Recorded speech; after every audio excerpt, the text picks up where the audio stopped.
Hey, how's it going, everyone? Thank you for stopping by, checking out our live Shop Talk Live. My name is Rick Ramirez, also known as Rick's 2 Cents, along with my fellow co-host Steve from Steve Makes Everything. Howdy, y'all. Andy from Andy Bird Builds. Hello.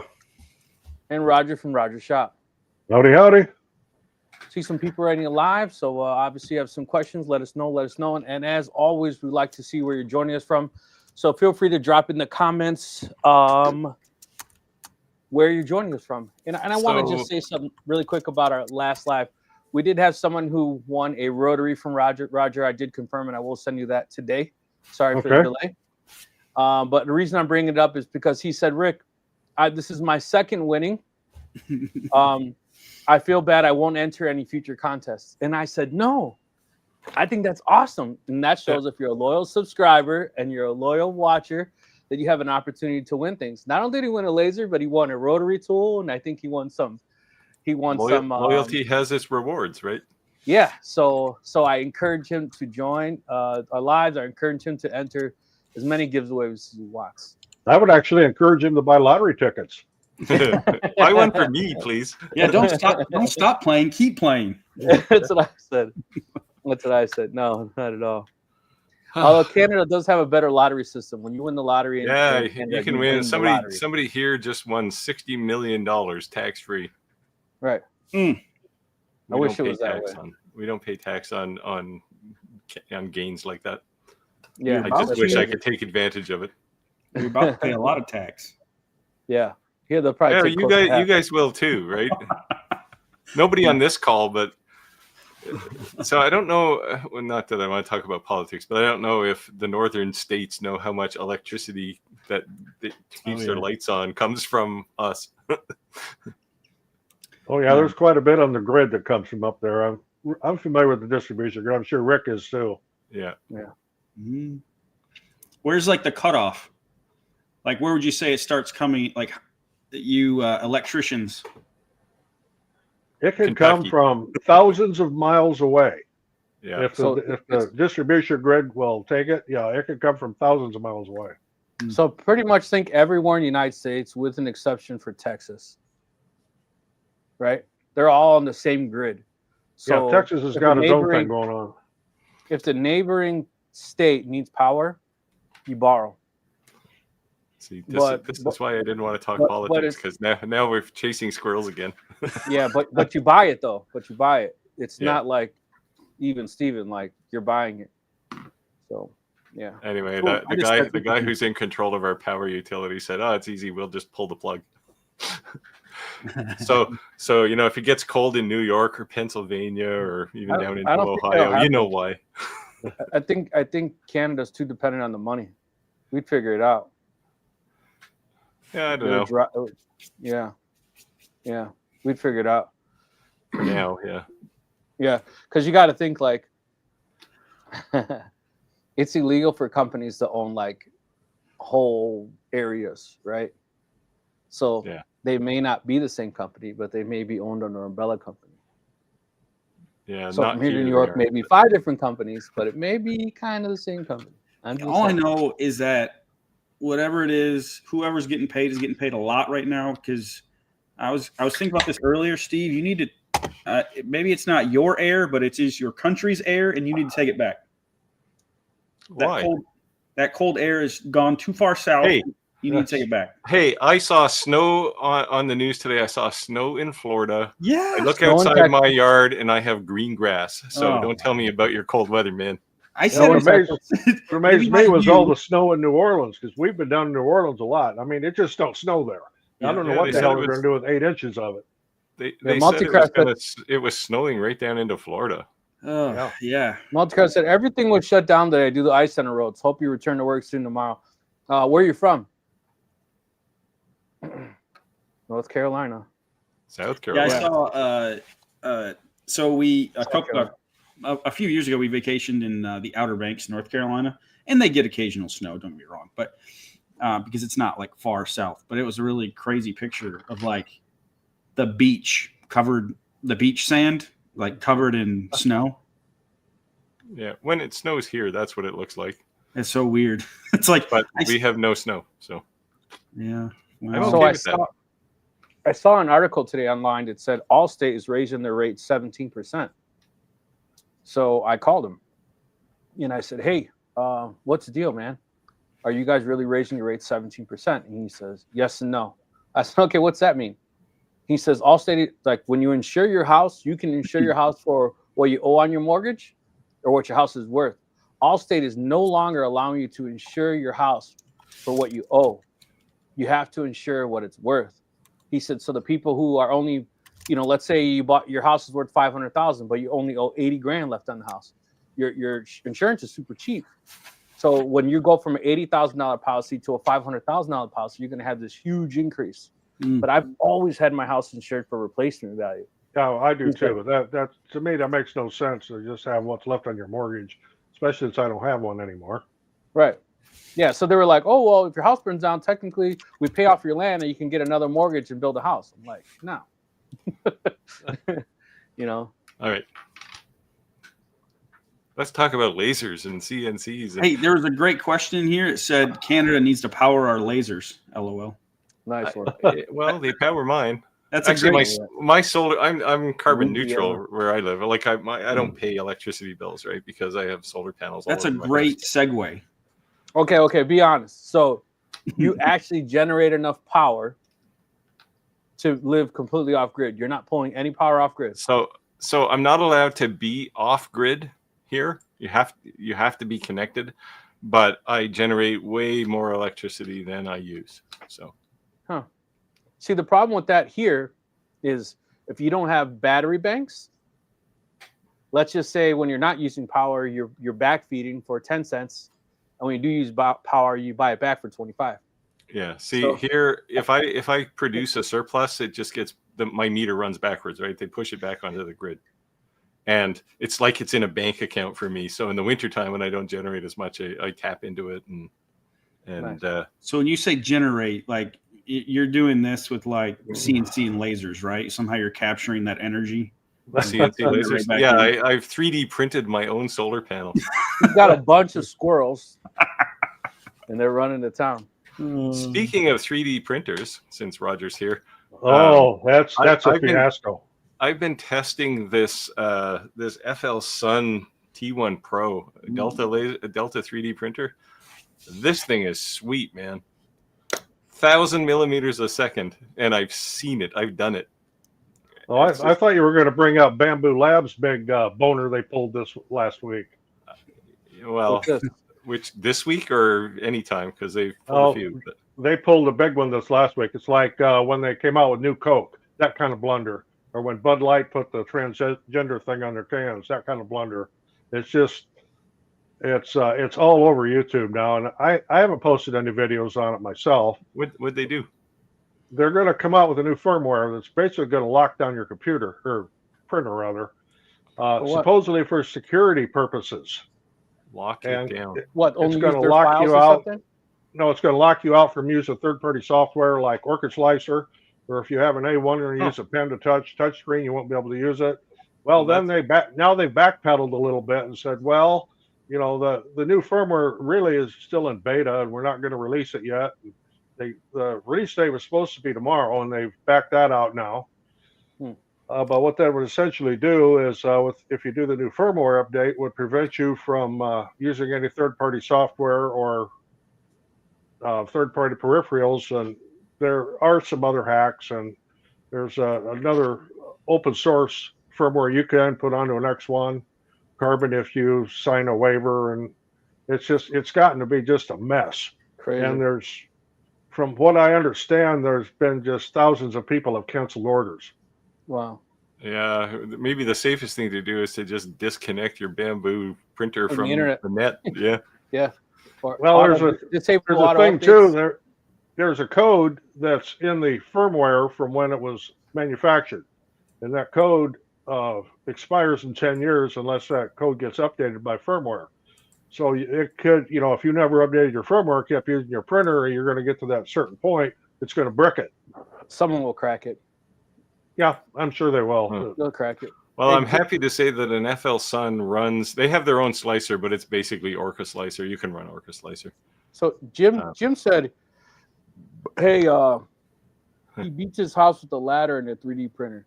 Somebody else. Yeah. So I don't know about anybody else, but I have a spouse, and my spouse forbids me to run a laser in my house.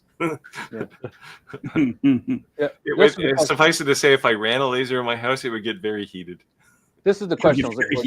Jim said, do you have recommendations for a 4 or 6 inline fan? I would suggest you go on Amazon and you look for a fan for a hydrophonic. Vivo Sun. Right. The only reason I'm saying that is because they're meant to never turn off.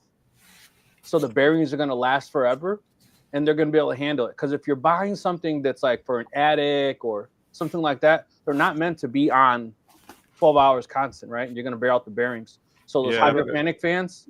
Make sure you buy one with ball bearings as opposed to bushings. Right. It'll tell you if it's got ball bearings because they want to sell that feature, right? Yeah. So hydrophonic fans, because weed is becoming so legal everywhere, the price is coming down. They're mass producing them, and they're actually really, really good quality. So you can probably buy the same identical fan that's not labeled hydrophonic, and it costs you twice as much, right? I'm sure there's some Canadian company that sells really good weed fans. Yeah, exactly. Now, the brand name I use is called Vivo Sun. It's made for hydroponics, and they're actually quiet. Yeah. I've got one down in the shop, and I got one in the laser 3D printer room up here in the loft. Yeah, that's what I have quiet. Too. I have one of those too. Yeah, me too. Compared to the I have a 6-inch. No, the xtool fan, the little IF2, it moves a ton of air, but holy cow, it's loud. Yeah.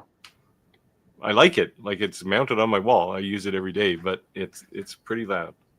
Clayton said, aloha from Hawaii. Everyone smash that like button. Hit it. Hey, Clayton. So I just looked up the fan that I bought a while ago. AC Infinity. Looks like, I'm looking on Amazon. It says bearings dual ball. So I'm assuming that's ball bearing? Yeah. Yeah. $100. 6-inch inline fan. Yeah, it's a ball bearing on each end of the shaft. Yeah, now we're going back and forth between the 4 and 6, and then I'm doing the 6. Yeah. So LTX Design said, we had a sprinkle of snow here, and the city shut down. It wasn't even enough to cover the hood of my truck. So for Andy's benefit, I happened to be in Lexington, Kentucky one time about this time of year, and they got snow. And I thought, like, the way they were reporting it on the news in the morning before I went outside, it was like the world has just come to an end. Yeah. And I looked outside, and it was like this. And I thought, okay, you guys got to come to Canada. Well, yeah. Did you ever see all the ice they get by Clack? Yeah. That's thick. Yeah. You guys see that video? He put ice cubes on his windshield. Yeah. Yeah. Nancy said, "Happy Hump Day, gentlemen. Happy Hump Day, Nancy. Happy Hump Day." Hey, Nancy. Hey, Nancy, did you ever get your CO2 laser up and running? The mirror's aligned, right? Yeah. Alignment. Mom port. Hello.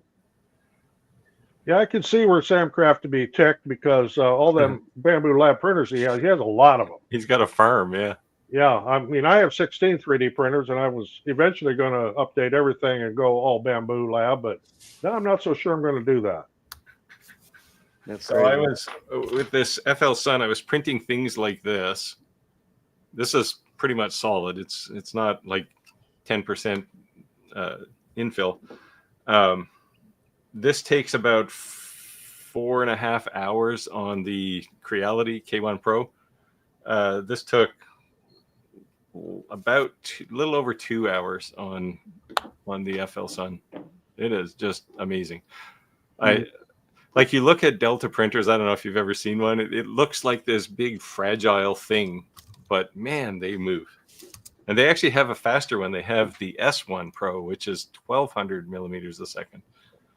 And I don't know how they can squeeze filament through that hot end that fast, but every print is perfect on it.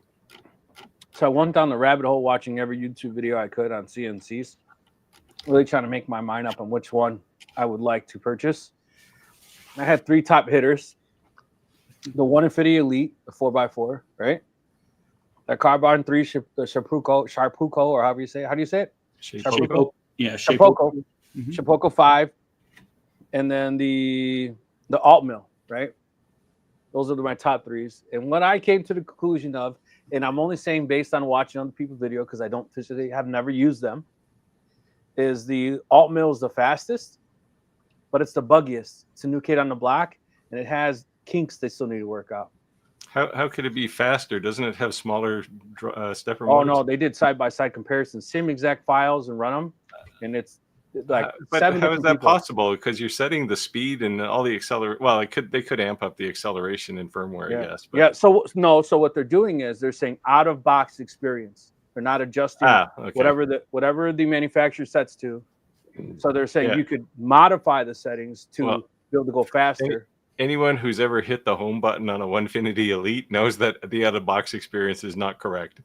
Yeah, you need to speed that puppy up about. Well, not just the home experience, just engraving in general, right? No, I know. Right, and then the Sharpuko 5, that's like the most well-rounded out of box hit the ground running.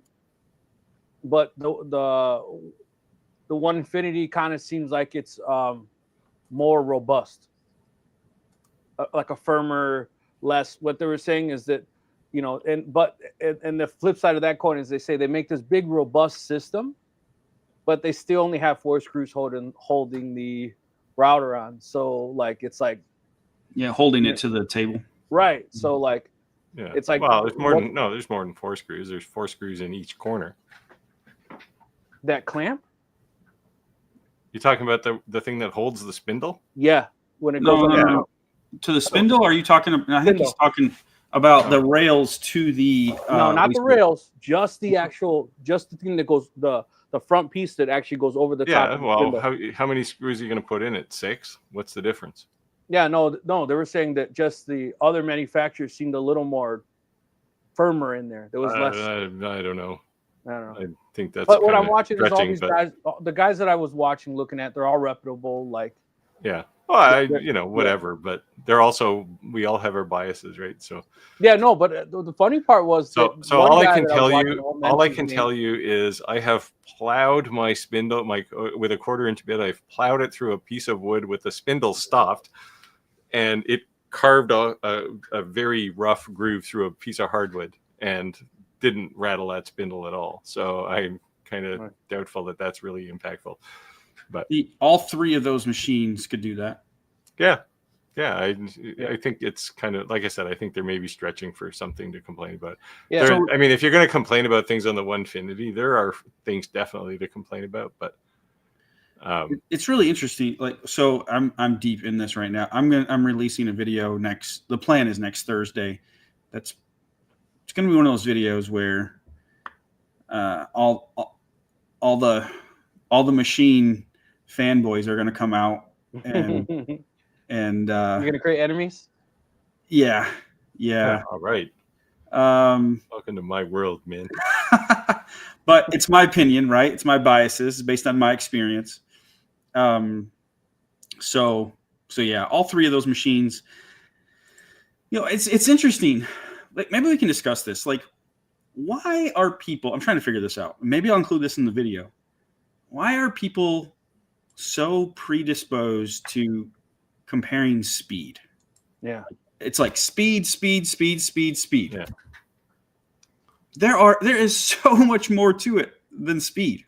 Especially a CNC. Especially a CNC. Like, yeah, I thought it was funny when I was watching one of his reviews. The guy, he was an affiliate for all of them.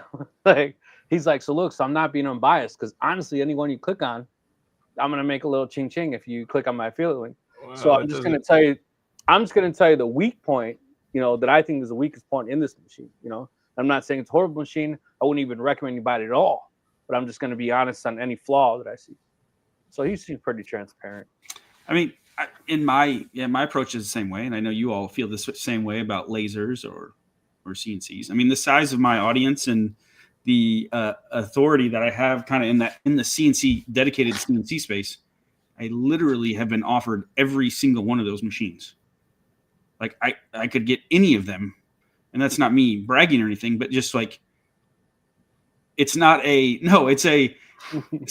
to even reveal my choice unless I think people are going to ask me directly, but it's not of like, oh, he got that for free. I could get any of them for free. Like, so that there's no bias there, right?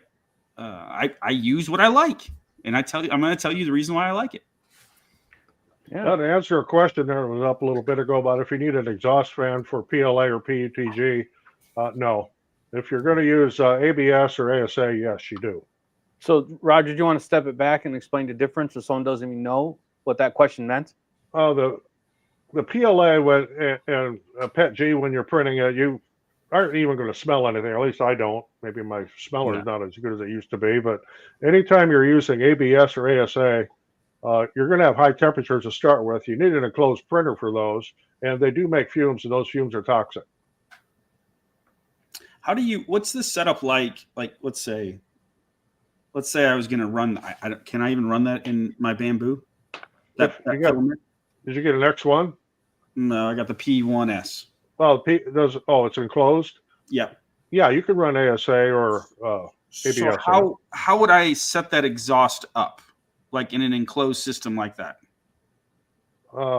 Since I'm not familiar with what the P1S exactly looks like architecture-wise, does it have an exhaust fan in it? The X1 Carbon does. Can you grab it? And you could theoretically duct from that. Okay. Yeah, you could just put a hood over top of it too. Gotcha. Just kind of fix really just where the exhaust fan is blowing out, like just connect ducting to that point right there. Yeah. Pull a paper roll and a tarp. You're good. You can 3D print something or put a. Actually, I've seen people put a rain hood over the top of their printers when they're printing ABS. Oh. Yeah. I mean, those work too to exhaust the fumes. Just something to get those fumes out of the room. You can buy one of those fancy all orange covers. You seen those? That's like $8 million. They look very cool though. You're gonna see me printing ABS like in my kitchen. I'm gonna have the range hood on. Nice. There you go. Now you're thinking. Not many people print ABS anymore. It's kind of gone out of fashion. I actually have a roll sitting here. Nice. I'll use ASA before I use ABS because ABS it's hard to keep it from warping. It's really hard. Steve, someone wants you to drop a link to that printer you were talking about. Well, I can. I don't have an affiliate link, so just shoot me an email. Look, my email address is in the description of any one of my videos. Just shoot me an email and I'll send you one. I will have a video out for it probably. Well, I better have it next week, or the FL Sun people will be angry with me. So I made a commitment, and then I went on a trip for 2 weeks. So you know what's crazy is that terrible efficient setup using reclaimed wood from the lake to make souvenirs, and that actually sells for a lot of money. Some people just buy driftwood. That's it. You don't do anything. But it's not really driftwood though. It's just like if you're pulling like deadheads out of the water, those things are dense, man. Old logs. It's a lot of it's really old growth, and the rings are going to be real close together. Extremely dense. Like where I grew up as a kid, there's a big river, and they used to run logs there 200 years ago, 150 years ago, and they still pull these logs out of the water, and you can see the stamp on the end of them. And they're just like brand new wood, but they're 150 years old. And people love those things. They'll pay big money for them. Yeah. Woodworkers. They have to kiln dry them for about a year, but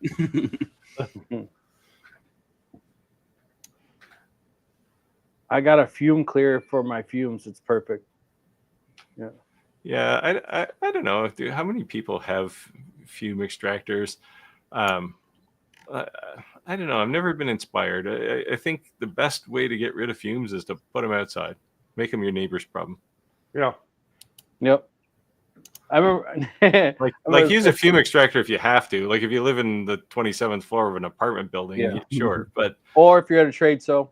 Yeah. I like the xtool AP2. I'm actually going to build a movable desk in my shop, and I'm going to put that inside it so that I can put lasers on it, move it around. But at the same time, it's so much easier to vent outside if you can, and out of literally out of sight, out of smell in this case. Yes. I tell you what, though, I'm glad I got a new furnace before we got this Arctic freeze. I would have hated for my furnace to You go guys are out all like that. soft, man. Well, you live in Illinois, so you probably have a little. -11. Yeah, Like, we I've were lived in below 0 21 all for week. winter. Yeah, we've been below 0 all week. Today it's So- like 20, but that's like a heat wave now. So here I'm converting. It was about -15 Fahrenheit today, which is like insanely cold here. That's like bodies in the street kind of temperature for here. And I got soft when I lived in the center part of the country. Like 40 below was something you saw at least once in your lifetime. But here, when the temperature where I live right now, the temperature, if it drops about 5 degrees below freezing, it's like, that's it. I'm not going outside. It's too cold. Hence the background. Well, you know, I have a thing for the beach, right? So my beach doesn't look like this. My beach is just all rock. I don't think you actually live in Canada. I think that's a real window behind you. Oh, well, it could be. Somebody actually made a comment. They said with a you know, a look like a view like that outside my window, why would I be working in a shop? And I had to confess that it's all fake. No, Now this is my Zen room too, right? Like I have my sofa back there, and when I feel all stressed, which granted doesn't happen as much as it used to when I was working, I could just come in here and crash, right? Drink beer. That's the solution. I don't ever feel stressed. I don't need anything like that. that's when I Yeah, had well, sex. there's a good reason to have a beam extractor. That's a different type of couch interview. Yes, it's not that kind of It couch. wasn't a black couch. I purposely didn't. I purposely ordered this color. He's like, personally, that you're not the reason. only one with a couch in your studio. Yeah, there's this is a all- couch and an easy chair up here in the loft, and I got a bunch of crap piled on them, so I couldn't sit on them if you wanted to. So for the Omni One, really any of them will work. Yeah.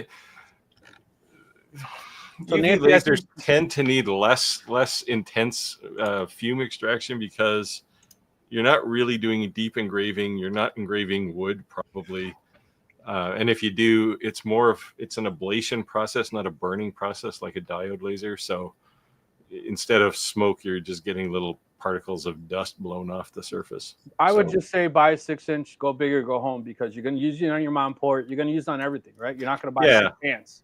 They're all in the same room. Like on my workbench where I have lasers, I have 4 of them there, and I just move for now at least, because I just built it. I just move the pipe from one to the other, but there are times when I want to run 2 and I have to build something different there. Yeah, so I ran 6-inch water main PVC. Yeah. And duct it straight to I every used single one of my lasers. Yeah, I used 4-inch for mine and my vacuum system in my shop too. Yeah. So, but when it comes down off the 6-inch and goes to laser, it's 2.5. I think that is. Yeah, I think it's 2.5 or 2 1/4. Yeah, I coupled it down, so I didn't want a big 6-inch, but it's 6 inches fall on my floor joist. Yeah.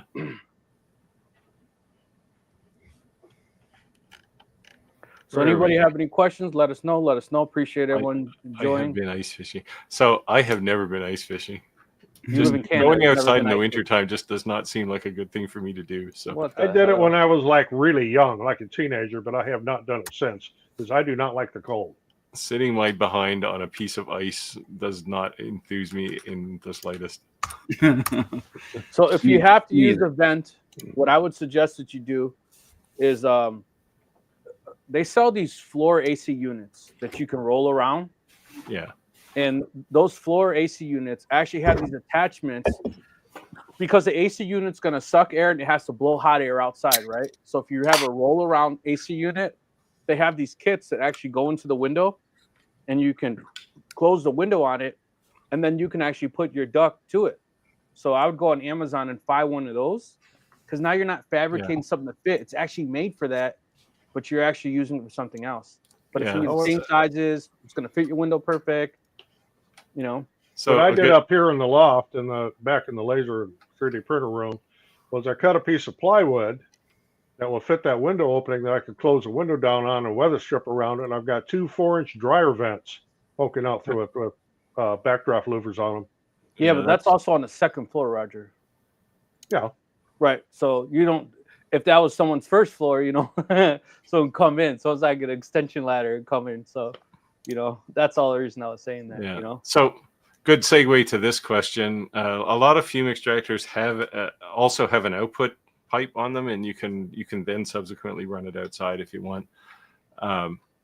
For this particular thing, if you have an F1, just buy the AP2. It's really not that much money compared to some of the others, and the running costs are arguably a little cheaper because you don't have to replace an entire big box of filters. You only have to replace one filter at a time. Just if you can externally vent, always do. Yeah, and it has an external output on it, so you can still vent it outside after you've filtered. Yeah, just like my Bonport K40, I have the filter inside. It's still externally vented. Yeah. Yeah. It runs through it, just like you said. Anyway, if you have so the reason I'm not just saying if you have an xtool laser, get an xtool filter. When you run the AP2, the xtool filter, you get control of it in XCS as well. If you're running XCS, and it'll show you filter status and all kinds of things from inside XCS.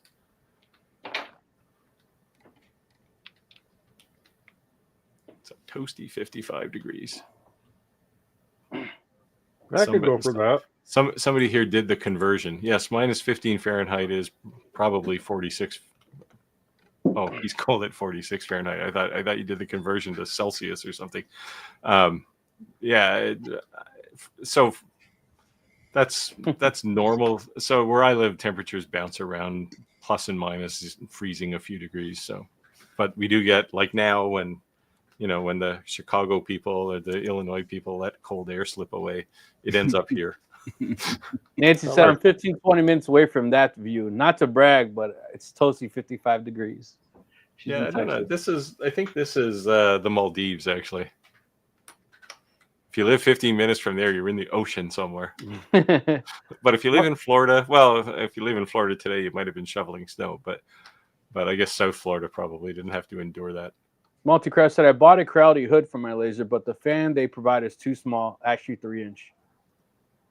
Yeah, most of the time they're just desktop fans, so you can replace them anyway. Yeah, they're just like PC fans. Yeah, CPU fans. type fan.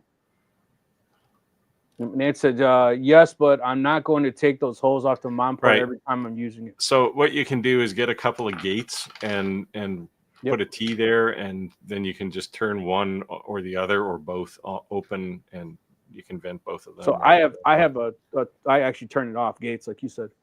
So that I'm not sucking air. But if you wanted to get fancy, you just wanted one hose. They even have those magnet ones. Yeah. You can just put a coupler, boop, pull it apart. Yeah, that's if you want to move them, right? You can get the little magnetic mount and do that. I use blast gates down in the shop. In fact, I 3D printed all my own blast gates, but you can make them any size you want when you do it that way. Yeah, I 3D printed a couple of mine and then realized, for less than the time it takes to print one, I can drive to like the woodworking store, buy a handful of them for like $5 a piece, and bring them home, and still be watching my printer finish off the job. So well, I wanted mine to be custom so I could glue them directly into a 4-inch PVC hubs. Yeah, well, if you use plastic ones, if you used ABS ones, you could epoxy them in. Yeah, I just noticed that even though they say 4-inch, sometimes in all four, like when you're measuring, because the thickness could be different and the diameter is different. So when you're coupling, the 4-inch on a blast gate is outside dimension. No, but there's thick wall, thin wall, so you got to make sure. It doesn't really matter though. It's still 4 inches on the outside. Yeah, to get it into a PVC hub though, it needs to be 4.5. Yeah. Yeah. Well, yeah, whatever the. That's what I'm saying. Yeah. So I had to do some finagling, like Roger said. I did something to mine too. I recall. It was a 3 trips to Home Depot type thing. 3, man, you lucked out. Nancy said, "Lotto numbers, Rick." I'm trying, man. I play my little $6 every week. Nothing yet. I figure I'm about $1 million richer just by not playing the lottery over my lifetime. Nancy said, "Yeah, I wish that would work. I have those big windows with the old style crank. All the ones that go this way. Yeah, windows. you can still build a like what Roger suggested. You can still cut a piece of plywood to fit inside that, and I mean you have to open the window when you're using your laser, but you can just put your pipe on the piece of plywood and then open your window to vent it out. Yeah, you basically have to open like 4 inches, and then put that board on an angle. Right? An angle? Why? Because the window's going to be on an angle. Well, no. Don't put it in the window. Put it on the frame. Yeah. And I'm pointing at my window, which you can't see. Yeah. But I mean, the inside of the frame, there's always a place to mount something, and you can just cut a piece that fits right in there. Yeah, I put a hole straight through my side of my house, and there's a dryer bit on the outside. Well, that's what I did in my shop, but yeah, a couple times. In fact, my wife was like, "Someone's gonna call the fire department and think there's a fire in our house because there's like smoke pouring out." Yeah. I've had that experience. My wife will call me in my workshop from the house, and she'll say, there's like a fire or something. I said, no, I'm just cutting plywood. yeah. But you know what? It helps so much. Like when I first got my laser, man, my wife was not having it. My house, she's like, "Our house smells like a gerbil cage." Blah blah blah blah. She was mad because I love cedar, so that smell has like a distinctive smell. Yeah.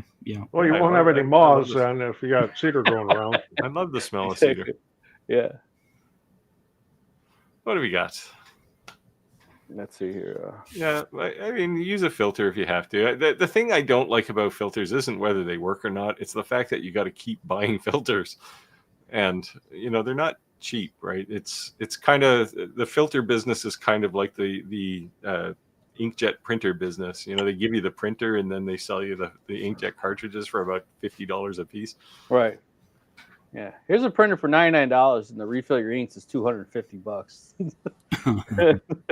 Or it could be like HP where you can't even use your scanner on your printer if there's no ink. Yeah.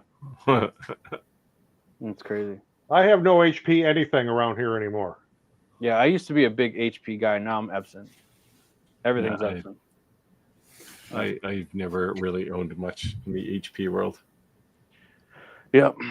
Once HP was stuck with the big multicolor, and Epson came out with every individual color cartridge, I was like, yeah. See, I have to give Nancy props here for being very polite, saying her husband is not too handy. My wife would say, "You're just useless." Yeah, I always say. my wife always tells people like, "Oh, my husband could do that." I said, "You gotta calm down, man. You gotta like insult people because not everyone's like that, And a couple of times we go to our friend's house and we walk in, their dryer's on. It's like, wah, wah, wah. My son's like, "Oh, that's an easy job. Me and my dad rebuilt our whole entire dryer in 35 minutes. You should take that apart." Right? He's 5. You know what I mean? Their husband's like, "Oh, I couldn't do that." He's like, "Why not? You're a man." I'm like, "Because he's not Mexican. Don't worry about it." Because we're Mexican, not Mexicans. Yeah, you definitely want a Y fitting instead of a T. It does help Yes. with the airflow. Just make sure you put it in the right direction. Yeah. No.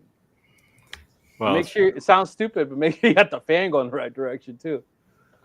Yeah. Well, yeah. Make sure that the blowing end is on the output side. It doesn't seem to be helping. Oh, we both did it. 45 Celsius. Oh, Okay, it's summer that's a down there, reason not to live in Australia. Well, that and about 8 million poison snakes and spiders, but that's like blistering hot, man. Nancy, I have seen 45 degrees, not where I live now, but in the middle part of the country a couple of times in my lifetime, and it is just insane. Nancy, that's the Facebook group. Yeah, everybody should join that. Just to see Paul's artwork. His artwork, yeah. Yeah. Yeah, so if you haven't already joined our Facebook group, make sure that you do. I think it's awesome. I think it's awesome that everyone's sharing files, sharing tips, whatever. It's kind of like within the group, you kind of no hold back, because everyone's so secretive of their settings. Everyone's so secretive. But when we're kind of like amongst ourselves, people are being a little more forthcoming. That's cool. That's definitely cool. Yeah. Also, subscribe to all of our channels. There you go. Subscribe. That's an eco tank is the way to go. I have an eco tank. All of our printers here are Epson Eco tanks, and even my sublimation printer. So speaking of printers, did you see the xtool apparel printer? This would probably be more pertinent to Rick. I saw something. They announced some. I saw an email or something. It ain't being good. The nice thing about it is it's all one process, right? You don't have to run powder over the thing and heat it, and then you have to. It's all one step. Yeah, but it's all one step. No. Yes, it prints, then it does whatever you have to do to get the powder on there for the adhesive, and then it heats it, and it spits out a thing at the other end you can iron onto something. What's it called? Right. The xtool apparel printer. Yeah, it's a DTF. What a creative name. Here's the problem with a DTF printer. Well, they couldn't call it has to be 50% humidity at all times in that room. Otherwise, you are always going to have print head problems. If you have a house and you're keeping it at 50% humidity, man, you're on the borderline of starting to create mold issues. So you got to really watch that. You got to keep it up, but you got to watch that for one. And for two, I would have thought higher humidity would cause more mold. Yeah, that's what I'm saying. Because the normal house here, it's about 30 to 35. That's what your furnace is going to keep it at. So in the wintertime at least, right? When your air kicks on, you're fighting the other way around. But in the wintertime, your house is about 30 to 35. That DTF printer will not run if you're not like 50. You're going to have streaks, especially in the white. And everything is a white base and then the color on top of it, right? And then a DTF printer, you cannot sit more than 24 hours. Period. Well, so xtool claims they've solved that problem. I'm telling you, dude. I'm telling you. Well, we'll see what it looks like. But I've been doing DTF since it came out. Yeah, I was one of the top first four in the United States. Given what xtool has done in the last 2 years, I wouldn't underestimate anything that they do. I'm telling you. They even have a curriculum now if you want to learn how to use your laser. Yeah, I saw that. Yeah. So, and white in particular is really finicky. You have to shake it, you have to stir it, you have to do, you have to watch the expiration dates. Colors, not a big deal. You can have expired color inks and use them, but if your white ink expires and you run it through, man, you just $1,100 print head. Well, like I said, they claim to have solved these problems, and so there were a few problems they claim to have solved with their F1 Ultra and their P2, and they certainly did. So I'm just saying, Epson is the biggest printer manufacturer in the world. They make DTF printers. You're not going to get a better printer than them. Yeah, well, they use the Epson 1600 head, right? Oh, everyone uses their heads because nobody makes their own. Yeah. Right, but what I'm saying is the rest, the components, the actual printer itself. Yeah. Anyway, we'll see. I have no reason to disbelieve or believe them, so time will tell. 4K, is that pricey? I have no idea. Yes, because it's a 14-inch though. Right. No, because for and it also includes the heater, right? So yeah, but it's a mini shaker, which doesn't mean much at all. I think it said that it doesn't. I was just looking at this. Yeah. So the mini shaker is like $800. Yeah, it says it does not include the shaker oven. Yeah. So a mini shaker, it's an add-on, I think. Yeah, a 13-inch mini shaker is like $800. For $5,000, you can get like a 32-inch 8-color print head, two print heads. So you'll have 2 whites, you'll have more than one, so that and then you might even have an extra spare. So if one of yours gets clogged, you can just keep running your job. Yeah, I think they have two whites in there as well. Yeah. Well, because it's the Epson dual print head, right? Right. So that's what I'm saying. Just you cannot not use it. So if you like I said, they say they've solved these problems. So time will tell. I haven't used my Shapoka 3 yet, but as you know, it's belt driven. What issues should I expect? Clack is on the call here. Really none, right? Yeah, Shapeoko 3. That was my first CNC I ever owned, and The major problem with that one is it is vital that you upgrade the Z-axis carriage. The stock Z-axis carriage is actually belt driven. And they released an update to that really quickly. So if you have, it's called the HDZ, and you'll be good to go. You won't have any issues. Do you get bouncing off the belts? That was the reason I didn't buy one. I just thought when the thing is moving fast and it stops to change direction, that it's going to bounce, right? Because the belt will stretch a bit. Yeah, honestly, like I can see there being like minuscule accuracy like differences, but I'm not exaggerating. I mean, I made thousands of products in the 3 years I had that machine. And I sold thousands of products, thousands of dollars, several thousands of dollars of which that's not even a good way to put it. How do you, tens of thousands? Hundreds of thousands seems like, wow, he sold like almost $1 million. Wasn't that much, but I would say between $80,000 and $100,000 with the Shapeoko 3. Like that was my first machine that I was like crank. And this again was back in 2018, so 7 years ago. I never once replaced belts. No, never once. Well, they're GT3 or something, right? Those belts or 4s. Yeah. And then so on the Shapeoko Pro, I think they went to GT6. GT6s, I believe. So there's virtually no stretch in those. A GT6 is probably not going to bounce. Yeah. So honestly, this is a very unpopular opinion, but a belt-driven CNC is more capable than most people think. So I didn't think it wasn't capable. I just thought that you'd get bounce off the belts. What I'm saying is in general, right? And that's where Onefinity made their money was ball screws. Yeah. Ball screws. Yeah. But is it safe to say that it's a big step in improvement since it first came out with belt driven? No, I honestly don't think belt-driven CNCs have changed that much over I'm talking about the belts themselves. That maybe was the cause of the problem. No, I mean, I'm no engineer, so I wish I was an engineer and I could speak to the specifics of like belts. Like obviously, ball screws are better, right? More accurate. I'm an engineer. More repeatable. But so it depends on the belt. Some of them used like nylon cord or something in them, and some of them have metal, like have steel fiber in them. Yeah. And we just got 7 people to request to join the Facebook group. Thank you. I just approved. Sweet. Keep coming.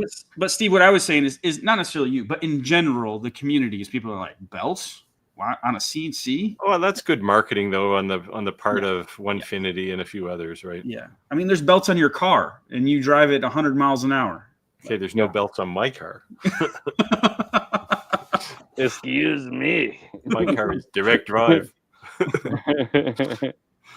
All right, I want to go back to this. So Nancy, I'm not overly worried about the cost of the film because if they're going to make, I mean, it's probably just Mylar or Teflon or something. I don't know. What do they make the film out of, Rick?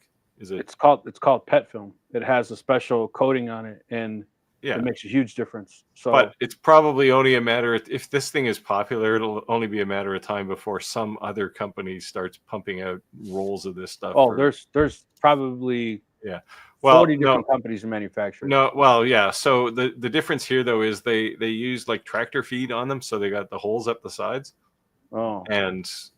But if somebody already knows how to make the film, they'll just make them, right? I'm not worried about that. So it might be proprietary, and xtool isn't in the business of really gouging you for the aftermarket stuff. They make money, I'm sure, but they aren't like the inkjet printer business, it seems. And for this reason, they couldn't be anyway, because somebody would just undercut them and right. Put so there's that a huge their business out. There's a huge difference in powder too. So there's going to be like a soft touch powder that you use on a shirt that's going to stretch. Yeah. And then there's going to be a more coarse that you can actually DTF on wood. Yeah, Like, see, that's what I'm looking for. yeah, you can DTF on wood, but if you use that same powder, and there's 3 different grades. There's like there's fine, medium, and coarse, right? And it's literally exactly what it is, like how the granules are. And I prefer the medium, and the reason is because after you press it, sometimes there's fall offs, and that little tiny granules can fall on the shirt, and it can leave like a residue behind. So after you press it, you pull it off, it transfers. When you hit it again with the press, it like almost creates a gas, and it's gone. You'll literally see like gas go, and that's the other thing. Like, sounds like another reason for a fan. So they've already proven that PET film and the DTF powder is cancerous, and they're fighting it now. Yeah. Well, so when I first started, I remember my throat would burn. Like, my throat would be burning. I sound like I was going through puberty. Like, hey, you know what I mean? But it was externally vetted. But when you pull that shirt up, it would be like, it's like a dry cleaner. You know what I mean? Like, see that steam? And then obviously 2 years later, 3 years later, the powders are getting better, but they're toxic, highly toxic. So just how could the film be cancer causing? Because PET is just standard plastic. It's the thing they make water bottles out of, right? It's just not just PET. There's some proprietary. Yeah, they probably put some layer of like benzene on it or something. Yeah, there's some kind of between the chemical reaction between the DTF powder, right, and the actual film. It's like a glue, right? It's gonna. Yeah. So basically, it's if it's and the thing is, so you can have good ink and bad powder, or bad powder and good ink. So if it's good, you could literally take the transfer, pull it off the paper, and stretch it like this big, and it won't even rip. I'm anxious to see one of these 5 inches. Xtool hasn't committed to giving me one, but I hope they do at some point. Yeah, I mean, on a DTF, what I'd like to do actually is compare it head to head with the new one from who are the other big printer company? They just came out with a new one. It's another Kickstarter project, and now it's going to haunt me. Yeah, everyone uses Epson printer heads. Everyone does. So, hey, Rick, on their FAQs, I have no dog in this fight at all. Okay. So, but it says, is the printer difficult to maintain? It says, as long as the printer remains plugged in, it continuously monitors internal humidity and temperature to automatically trigger print head cleaning and white ink circulation, reducing the risk of clogging. Right. So what happens is you have a tank, right? And inside of it has like a stir. The problem is that in order for that stir to work, it's like 1/4 inch to 3/4 of an inch off the bottom. So that settles. And inside of that white ink, it has like a metallic, some kind of like a metallic something in it that makes it do that bond. So you have to actually take that off and like shake it, because even when you have a stir, it settles at the bottom. And then so what happens when you start printing white, you'll notice streaks, and they call it binding. So what you're actually doing is binding your print head, and you do not want to bind your print head with white. Other colors, you can clean it pretty good through your print head. You start binding your print head with white, man, you might be binding a new print head. And you can flush it, but if you over flush and get too much fluid, there's all kinds of electronics out by that print head. You fry your motherboard, now you're $1,800 in, replace the motherboard, and $1,000 in for a print head. Then you're gonna be mad. So, yeah. Interesting. I'm learning. Yeah. This is all new. This is all new to me. So DTG prints. It's direct garment printing. It prints the ink directly onto the shirt. It's the best feeling shirt you can buy, because the actual fabric absorbs the ink, right? So if you were to close your eyes and you rub it, you can't feel where it starts or finishes. But the problem is that DTG, when you wash it, it's going to fade just like a shirt, right? DTF, with bad powder or bad ink, you're going to feel the lip, right? With good powder or good ink, you won't feel the lip. But with bad powder or bad ink, it's going to crack. As soon as you stretch the shirt, it's going to crack. With good ones, it won't crack. But I've gotten 350 washes on a DTF print without fading. And I get about 100 on DTG before it fades. So, but you can print picture quality. Like it's phenomenal. So Pro Maryland Color, thing. all Yeah, Pro so Color they're is- coming out with a new low end one too, right? No. It's available in 8 and all 13 Pro inch. Color is a L1800 Epson printer with a different case on it. Yeah, well, that's the current line, but they're coming out with a new one. It's still an L1800. It doesn't look like it.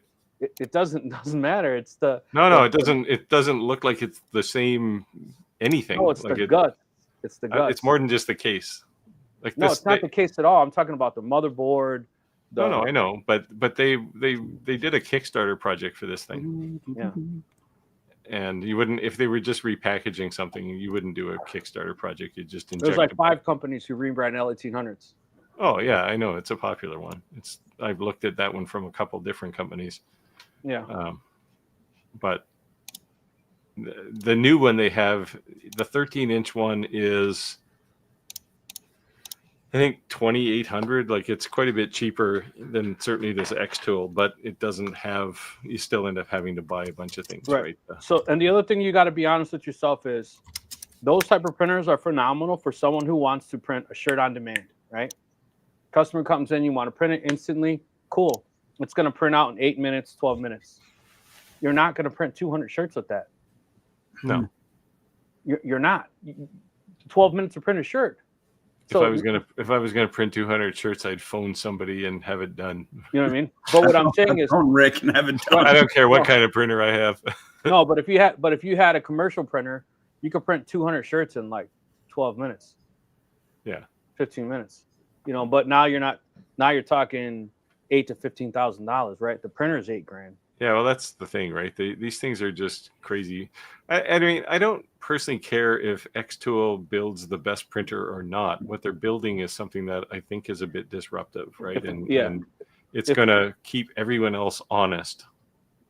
Because I think the printer companies have been kind of running away, Epson especially, with, this is something unique, so we can charge Primola dollars for it, and that's kind of xtool's MO, right? Like they kept Glowforge honest. Yeah, but what happened was everyone was just modifying existing Epson printers, and then they were just using the Epson print heads. Then Epson had a class action lawsuit, and they sued, like, I'm not going to mention names, but the 2 biggest distributors that sell printers in the United States, right? Because they were allowing the ink cartridges to be refilled. They were doing chip resetters, and Epson even was going to start suing people who are selling their print heads because they're supposed to be locked. Like, if that is not on a genuine Epson printer, it's not supposed to work. So they're unlocked from China. So that's why I blew years. There was a ton of law. It was a bunch of hacks trying to do things, and now DTF is pretty solid. Like, if you're seriously interested in purchasing a DTF printer, Google Dennis Moon. He's in Texas. He's one of the first people who's going to be manufacturing printers in the United States, stateside. And because he's going to be printing them stateside, it's probably not the most affordable because you can get it made in China cheaper. But Dennis Moon is awesome. He was I won't be able to pay the 25% tax on that. No, Dennis Moon is awesome. Like, Dennis Moon, like, literally, if you want to fly to Texas today and go work at a shop and him teach you how to run the whole damn machine, he'll do it. Like, when I first started printing 2:30 in the morning, I'm calling him, like, hey, I'm having problems, and he's sending me print parts and helping me, and he's a beast. Well, I don't care who you are. If you called me at 2:30 in the morning, I would be annoyed. No, he. You look on Facebook, you see the little green dot, right? And you're like, hey, you're up. He's like, yeah. Yeah. So Nance said I have the Epson F570 printer. Yeah, I have that too, sublimation printer. Honestly, I've used it like 3 times. I bought it because I thought my wife would like it because it's not as complicated as DTF. It won't do white though, right? No. Yeah. See, I want one that will do white. Yeah. So to be honest, when it comes to DTF, if you're not spending at least $8,000, just buy the prints, because it's going to be too slow, or it's just going to be too much of a headache. No, I don't care if it's fast. Like, I'm not going to print 200 shirts. It's just not in my wheelhouse. And I've got enough stuff going around here, I don't need to get into DTF, so I'm Yeah. not interested. I thought Yeah, you had a maybe. DTF printer. You guys, if I need something, I'll call you. Yeah, I have a DTF printer. I have a sublimation printer, and I have a DTG No, I thought Rick. printer. I thought Roger had one too. He has I a have, sublimation printer. yeah, we do a lot of sublimation here, but not so much on shirts. I'll make a few odd ones for myself, or if somebody wants something unique, I'll make it, but that's not something we sell. The sublimation stuff we sell mostly are tumblers. Yep. And see, and that's like a unique skill, because the problem with tumblers is if you don't know what you're doing, you ghost it and you screw it up. So people who are not really good at it, they excel at it, right? Because people who suck at it, when they start just every other cup they screw up, they give up. Yeah, we do tumblers and coffee mugs, a lot of them. Yeah. So a I've done a complete few noob coffee here. mugs, but- When it comes to, like, let's just take shirts, for example. Okay. Sublimation versus DTF versus DTG versus whatever other print techniques. Silkscreen. Silkscreen. What's the difference? So silkscreen, let's just say you have a roofing company.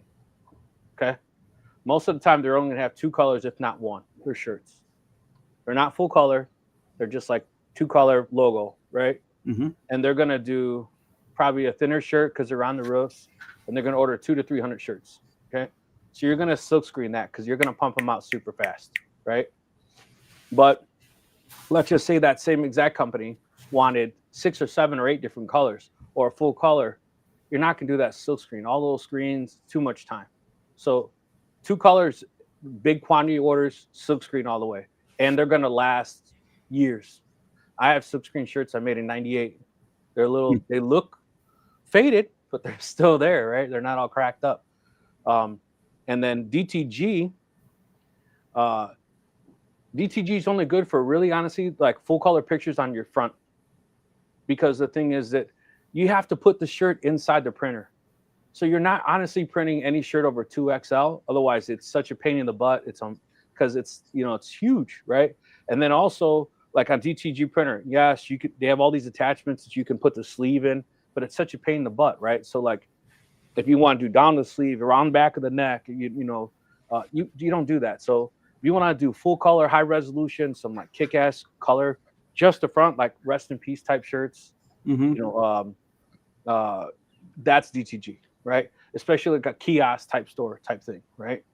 Now DTF is like the best of both worlds between silkscreen and DTG, because you're going to be able to get the high resolution and you're going to be able to pump out volume with a commercial grade DTF printer, because you're printing a roll that's like 30 inches wide by 15 feet long, making a gang sheet, and you're cutting it up, and then you're being able to press them out. So you can like have 2 different teams. One guy's running the printer, one guy's running your shirts, you know, and so you can do a lot of shirts at DTF. And then like I make my own tags. I print my logo, the size, wash, all that inside. I press it inside.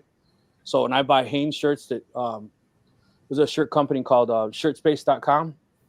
They're one of the largest distributors in the United States. They sell shirts. You can buy shirts, Hanes shirts that the tags can rip out, and then you put your own tag in the inside. So that's pretty cool. That's cool. And then what about like sublimation? Well, sublimation you get into first. It has to have a polyester base, or coating on cotton, which really doesn't work very well. So they need to pretty much be 100% polyester, and you're limited to light colors on the shirt because you don't have any white. So you're pretty much limited to white or light colors. The problem with sublimation shirts is 2 things. Most of the time they're white, right? But they're thinner shirts. Those shirts are almost transparent. You can kind of see through them. It almost looks like an undershirt, not a t-shirt. So they're not the greatest quality. But I would say that something that you could run with sublimation is like landscapers and things, or guys in the trades. They all wear high vis. Those neon orange shirts, like Clack. Clack wears all that orange stuff. I guarantee that's all sublimation because it's black. So high vis orange or high vis yellow, you can do sublimation all day in black. You know what I mean? And it's gonna show up. It's gonna last. But when you're doing a full color print, there's no white behind it. So if you put it on a yellow shirt, your skin tone is going to look different because of yellow behind it, right? But if you're printing black, it's not a big deal. Interesting. So, yeah, I've always heard these different terms thrown around.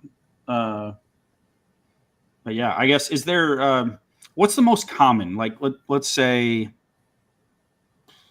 I guess it probably depends. For crafters, it's going to be sublimation. It's the cheapest one to get into. Yeah. right. So, I mean, you're going to see people that's going to call, they're going to use HTV, which is a vinyl transfer that's like a sticker that sticks on your shirt. Which lasts for a while. It's a couple washes and it's off, right? Yeah. So I tell people this, look, because when the Critics came out, I was laughing, right? So look, I have a 54-inch roll-in printer, vinyl plotter, cutter, blah, blah, blah, blah, right? And when the Crickets came out, everybody was all worried, like, oh, everyone at their mom and dad is, these mom and pops at their house are trying to make stickers and, they want to drive down the price. And I'm like, dude, like when people come to me and want something done, I'm like, they want a sticker. And I'm like, $45. I can get made for $6. And go over there. Go ahead. Yeah. When that Oracle vinyl falls off and, after your second car wash, then, just come back to me. But, so just, there's a big difference in the material that you're going to use. There's a big difference in the quality when you're making it, and if you're going to use HTV for a toddler and he's 3 months old and you're taking pictures, who cares? Like, I get it. But if you're buying it for your company and you want it to last, don't waste your money, man. Just, there's no saying pay me now or pay me later. You're just going to waste your money. Just spend the money up front and it'll last. But yeah. Well, I've learned a lot. That's good. I hope other people learned a lot as well too, because I just know there's a lot of different options, a lot of different, and it's interesting. I tried to do sublimation, and when I wanted to do white and I had to put the sticky piece of vinyl on a shirt, it just said, no, this isn't going to work. This is terrible. So I gave up. I took the sublimation ink out of my eco tank and put regular ink back in. And yeah, no, DTF is definitely really awesome, and it's open a lot. Nike and Adidas use it now. So that says something. Which one? Nike and Adidas are using what? DTF. DTF. Yeah. So that says something. Yeah. See, I don't want to make hundreds of t-shirts. I just want to be able to make one. Like if somebody comes into my shop and they buy something, it's like, oh, here's the shirt, right? Yeah. Just remember, you can't sit. So I would suggest, if anything, you go online on Google and you Google like RGB color sheet. And what it is it'll have every single color, right? And you print that out. And whenever color's not printing, do not run a flush, because first thing I can tell you is run a flush, let it flush. Because if purple's not working, you're gonna have red, blue, green, right? So whatever color's not working, you're flushing all the inks for one color. So don't do that. You just print a chart that shows all your colors, and then whatever color, if yellow's not printing, then just print a big giant bar of yellow. Keep printing yellow until it starts working. Otherwise, because DTF ink is pretty expensive. Well, actually, DTF white ink is pretty expensive. The colors aren't that bad. But, all right, I look forward to seeing how xtool does. They say they fixed some of these problems, so we'll see. Yeah, no. This sounds like a world that I'm not going to venture into. Not that it doesn't sound cool. I mean, it'd be cool. Make some t-shirts, make some different things, but Hong Song Ink is probably the largest DTF and DTG ink manufacturer in the world. And 90%, I'd say about 50% of the inks you see, it's their inks, and it's been rebranded. But yeah. I've got enough toys. I mean, tools. Yeah. To learn. Well, I don't know where we are in the comments here, Rick. Nancy's with the last one was with the submission. So I picked this one. Oh, hey guys, snow or freezing in West Virginia. My sister-in-law lives in West Virginia, right near the military Marine base, naval base. Chris said ghosting is one problem. I never had a problem when I use sublimation mugs and tumblers. Well, if they're wrapped tight and you don't hot peel, you're not going to have any ghosting. They need to be wrapped tight, and biggest mistake a lot of people make, especially with tumblers, is they just can't wait to see what it looks like, and they'll hot peel it, and it will ghost or smear or both. Yeah, and there's high temp glue. Most time if there's yellow and there's blue, and the yellow to me, I've had it actually leave yellow behind, so I just always use the blue. Have you ever had that problem, Roger? No. I've made a few mugs and a few tumblers with sublimation. Came out okay. Never had any ghosting problems, but when I pull one out of the heater, I just put it on the counter and go for a coffee. So, Nancy's comments about the shirts being thick and comfy. Gildan makes a heavyweight polyester shirt, which is really good to sublimate on. But the really thin ones are nice in the summertime when you're out and it's hot.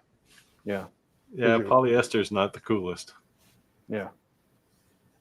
Nancy said, "Clack, use the xtool screen printer." Yeah, it doesn't seem bad. It just has a smaller screen size. That was when xtool came out with that product. It was kind of a weird addition to their product line. But I don't know. I never bothered to get one, but it just seemed funny that they were making silk screening because it seemed like so retro, really, for given that everyone else was already moving to DTF, right? So, yeah. Most of the time when you're doing silk screen, it's because you, like I said, you have a machine that's just spinning. Like I have one of those. You're not setting one screen down at a time. Yeah. Clear said, Nancy, yes, I found super thick, nice sub shirts. They're good quality, but I still buy them even though I don't sub anymore. Hanes beefy tees, they go up to 5XL. So I would tell people, like, look, man, I'm not going to sell you this Gildan cheap shirt. They're like, why? It goes up to 2X. So you want a red shirt, and all of a sudden you get this employee, and it's a 3X shirt. He has a different brand red, and it don't match. He looks stupid. So to spend a couple extra bucks, so later on you get a bigger guy, it's going to be no problem. It's going to go up to 6XL. And I tell you what, if you go buy a Hanes 5 or 6XL shirt at Walmart, it's like $30. If you go to big and tall store, it's like $50. I have guys who come to my house and like, hey, bro, can I buy 3 Hanes 5XL shirts? They don't even want anything on it because they know that I have hundreds of shirts in my house. And they will literally just buy them because they wear them because they were buying them at big and tall. It's kind of crazy. Jim said, I wanted to print canvas banners and lawn signs. What is the best to print those? We do some garden flags that are sublimated. That's done on polyester. If you're going to print on canvas, you're not going to sublimate to it because canvas is generally cotton. So two things. Yeah. You definitely don't want to use HTV outside because that won't last at all. Yeah. Two things with banners is you got to think is can you use just vinyl? Is it like 1 or 2 colors? You don't have to print because then you can get away with just a vinyl cutter, right? Now, if you want to print, you're talking like a Roland vinyl, and if you're gonna do banners, you want at least a 54 inch. So you're talking at least $12,000. But if a lot of these companies like Got Print, M13 Printing, you can get them printed pretty cheap. Set up an account with them, and just start. If you don't have it, outsource it. Basically, what I'm trying to say. If you can get a printer for $35, charge $150, you still made money. Keep doing that enough, and you can afford the machine. Then buy it. Build up to it. Don't go buy a $12,000 machine and think you're going to start printing banners. That's all I'm saying. Sounds like people's first laser sometimes. Yes. Chris said, "Yep, I use digital thermometers on them before unwrapping them. Too many burned fingers."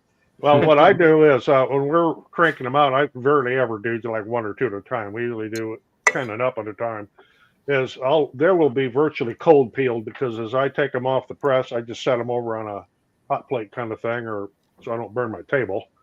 And then when I'm all done, I'll go back and peel them. So I just want to bring up too that it's funny that Annie's the one who brought up. Actually, we're talking about the printers.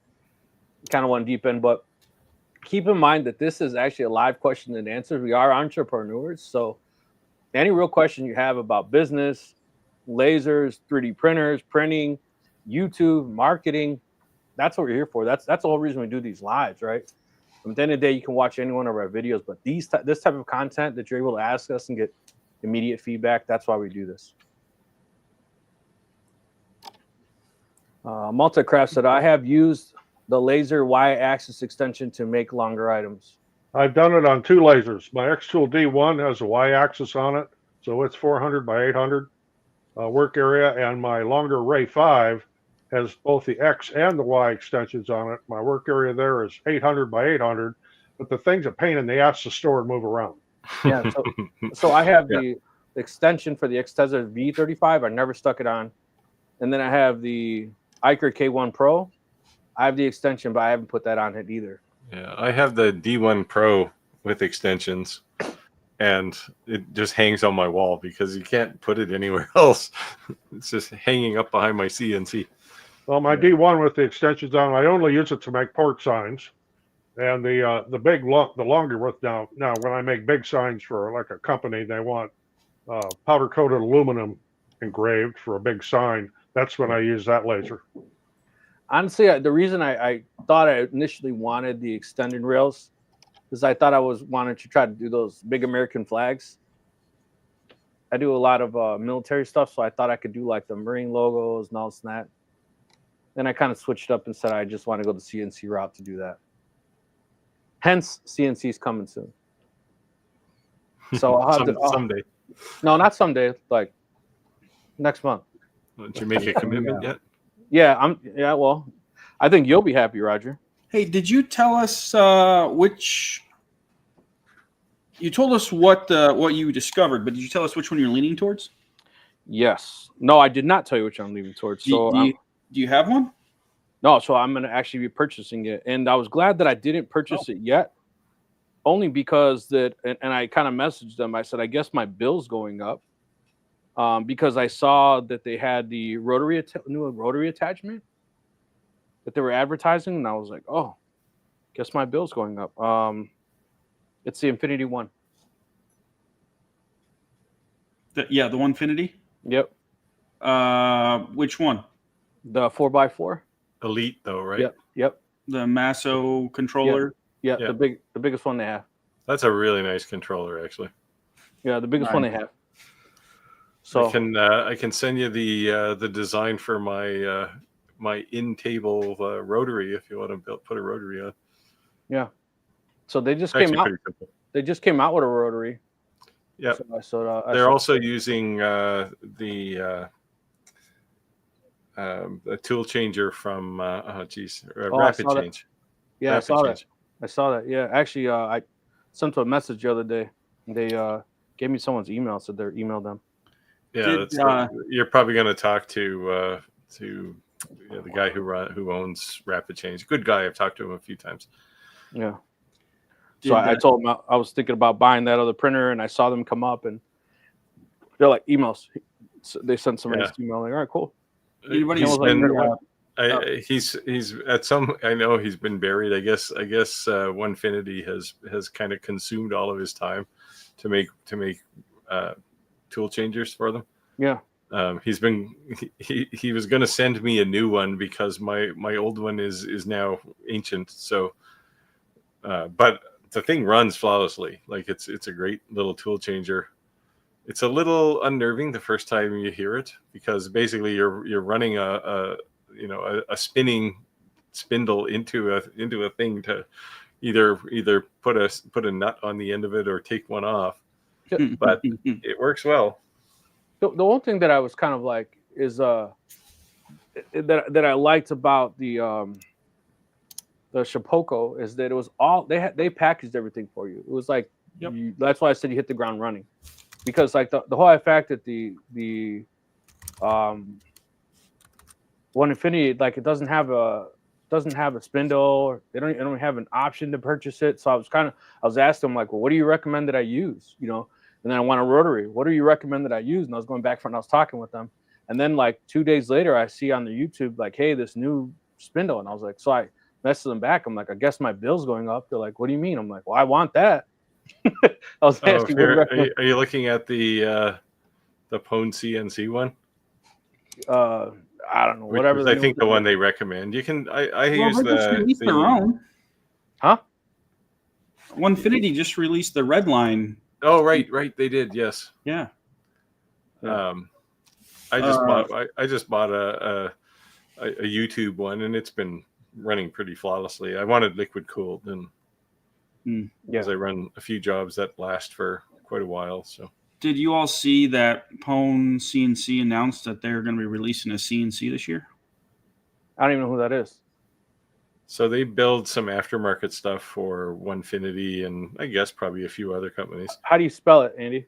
PWN CNC. They kind of went backwards. I talked to them at the Texas Woodworking Festival, and really nice guys. They hinted at it. Oh, I saw them on Facebook. Yeah, they're running some Facebook ads right now. Yes. Yeah. Oh, I've talked to these people. Yeah, they're known for the spindle kits. They have a tool changer. They have a tool changer. Yeah. Yep. Yeah, no, I talked to them. That's cool. Yeah, so I'm gonna order that. By the end of the week, I'll have everything ordered. Cool, man. Congrats. So I clearing up my work area, selling my workout equipment since you can tell I don't use it. I think that's a good trade-off. Yeah, so I'll have the little 2 trees and then the big guy next to each other. You have a 450, 2 trees 450. Yeah. That's it's a good starter CNC. See, but to me, that's perfect, though, because I want to be able to show the difference. Yeah. As long as you don't have a 3018, then I'd lose some respect for you. But no, but what I'm saying is that just to be honest and say, like, this is what you should expect when you spend this kind of money, and this is what you should expect in this, and not to discourage anyone in any sort of way. Yeah, I don't the TTC 450. It's not it's a starter. It's a starter CNC. There's no question, but it works okay. Yeah, they sent me the spindle with it. Yeah. And they sent me all the 50-watt spindle or whatever it is. Yeah, they sent me all their bits, everything. This whole big kit. It's like 4 or 5 boxes. I haven't opened it yet. So if you buy the Onefinity spindle, you're going to need a 220-volt outlet. You're going to have to hire an electrician. I thought they had a 110. I'm pretty sure they had a 110. It just went right over his head. I just heard you say. I said you're going to have to hire an electrician. Oh, I just heard you say the 220. Yeah. No, Rick, I think you're going to be blown away at that. Any of those CNCs capabilities, like it's really mind blowing, and you do really you get what you pay for. Right. Yeah. So I think what everyone's saying is the alt mill was like the underdog, who's like competing with the 2 bigger, like a David and Goliath type argument, right? In that a year from now, who knows, they may be better than them, but there's still some kinks that they're working out. Like I've seen people were running a job and it just stopped. And they're like, oh, and a guy just wouldn't turn on for like a whole day, and the next day it worked fine. Like it's still kind of like,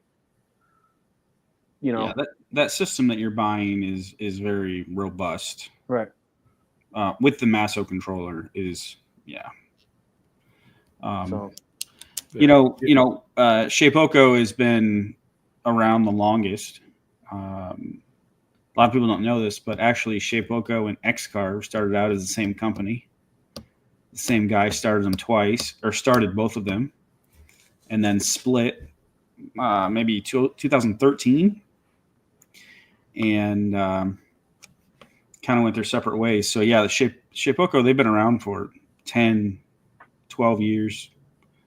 Onefinity came on in 2020, I think. Yeah, probably. Disturbed the market big time, and then now you have alt mill, and of course there's other CNC brands, but really here in the States, those are the 3 top dogs. Yeah, in the hobby CNC market for sure. Yeah. So I've been I would say he's probably like the only guy who's as big as you when it comes to that, Andy, on YouTube. It's kind of like your niche. Yeah. Are you gonna run this in your basement? Yeah. Nice. Okay. Why? It's gonna be loud. I was thinking about building an enclosure. What do you think about that? Like build a separate building. Nah, I could do all that. I mean, it'll be loud. But You're gonna have to build an enclosure. Put some egg crate foam in there to keep the noise down. But it'd be but pretty. It's gonna be loud. Be pretty quiet though with that, or quieter with that spindle. Yeah. So the spindle isn't the problem, as you know. It's when the bit touches the wood. Yeah, well, I use my 18,000 RPM. Yeah, I use my router table, so they're used to that sound. They're used to that noise. Oh, it'll be louder. Yeah, but than a that, router I'm sure. table tends to be like you're rounding the corners off of a little piece of wood. If you're buying a 4x4, you could be making something fairly significant, and it could take hours. Yeah. No. You're also gonna have to buy some. You're gonna have to buy like V-carve or something. So Or if you got money to throw away, buy a Spire. So I was gonna buy from Harbor Freight Tools. They had this huge, what the hell is it called? Sucks the dust. Dust Extractor. Yeah. A dust Seems sucker. pretty nice. Dust Sucker. Yeah. Yeah, you need one of those too. Well, you can use a lot of people, and I did it too when I started. Just use a dedicated vacuum. Yeah, I don't want that. That shit's too damn loud. But dust collectors work differently than vacuums do, right? So, vacuums have that like wee noise. It's like, well, a dust collector can make a lot of noise too. Yeah, I know, but they have like a different kind of sound. Like Check a out. dust collector sounds like a motor. A shop vac sounds like that. Well, if you have my dust collector moves a lot of air. It's got a 2.5 horsepower, 220-volt motor in it. It's loud because it runs a big. You got a big 220 fan. dust collector? Yes. Holy mackerel! I've heard good things about. I have no firsthand experience, but I've from several people have heard good things about the DeWalt atomic shop vacs, basically. Yeah. Oh, is that the one that's kind of like a Craig competition? That one? No. I mean, you can just buy this at like Home Depot, Lowe's. But I heard they claim to reduce sound like 50%, and they said that it actually works well. So check it out. Yeah, the Stealth Sonic. There we go. Someone just wrote Multicraft just wrote it in the chat. Stealth Sonic. Man, good marketing people.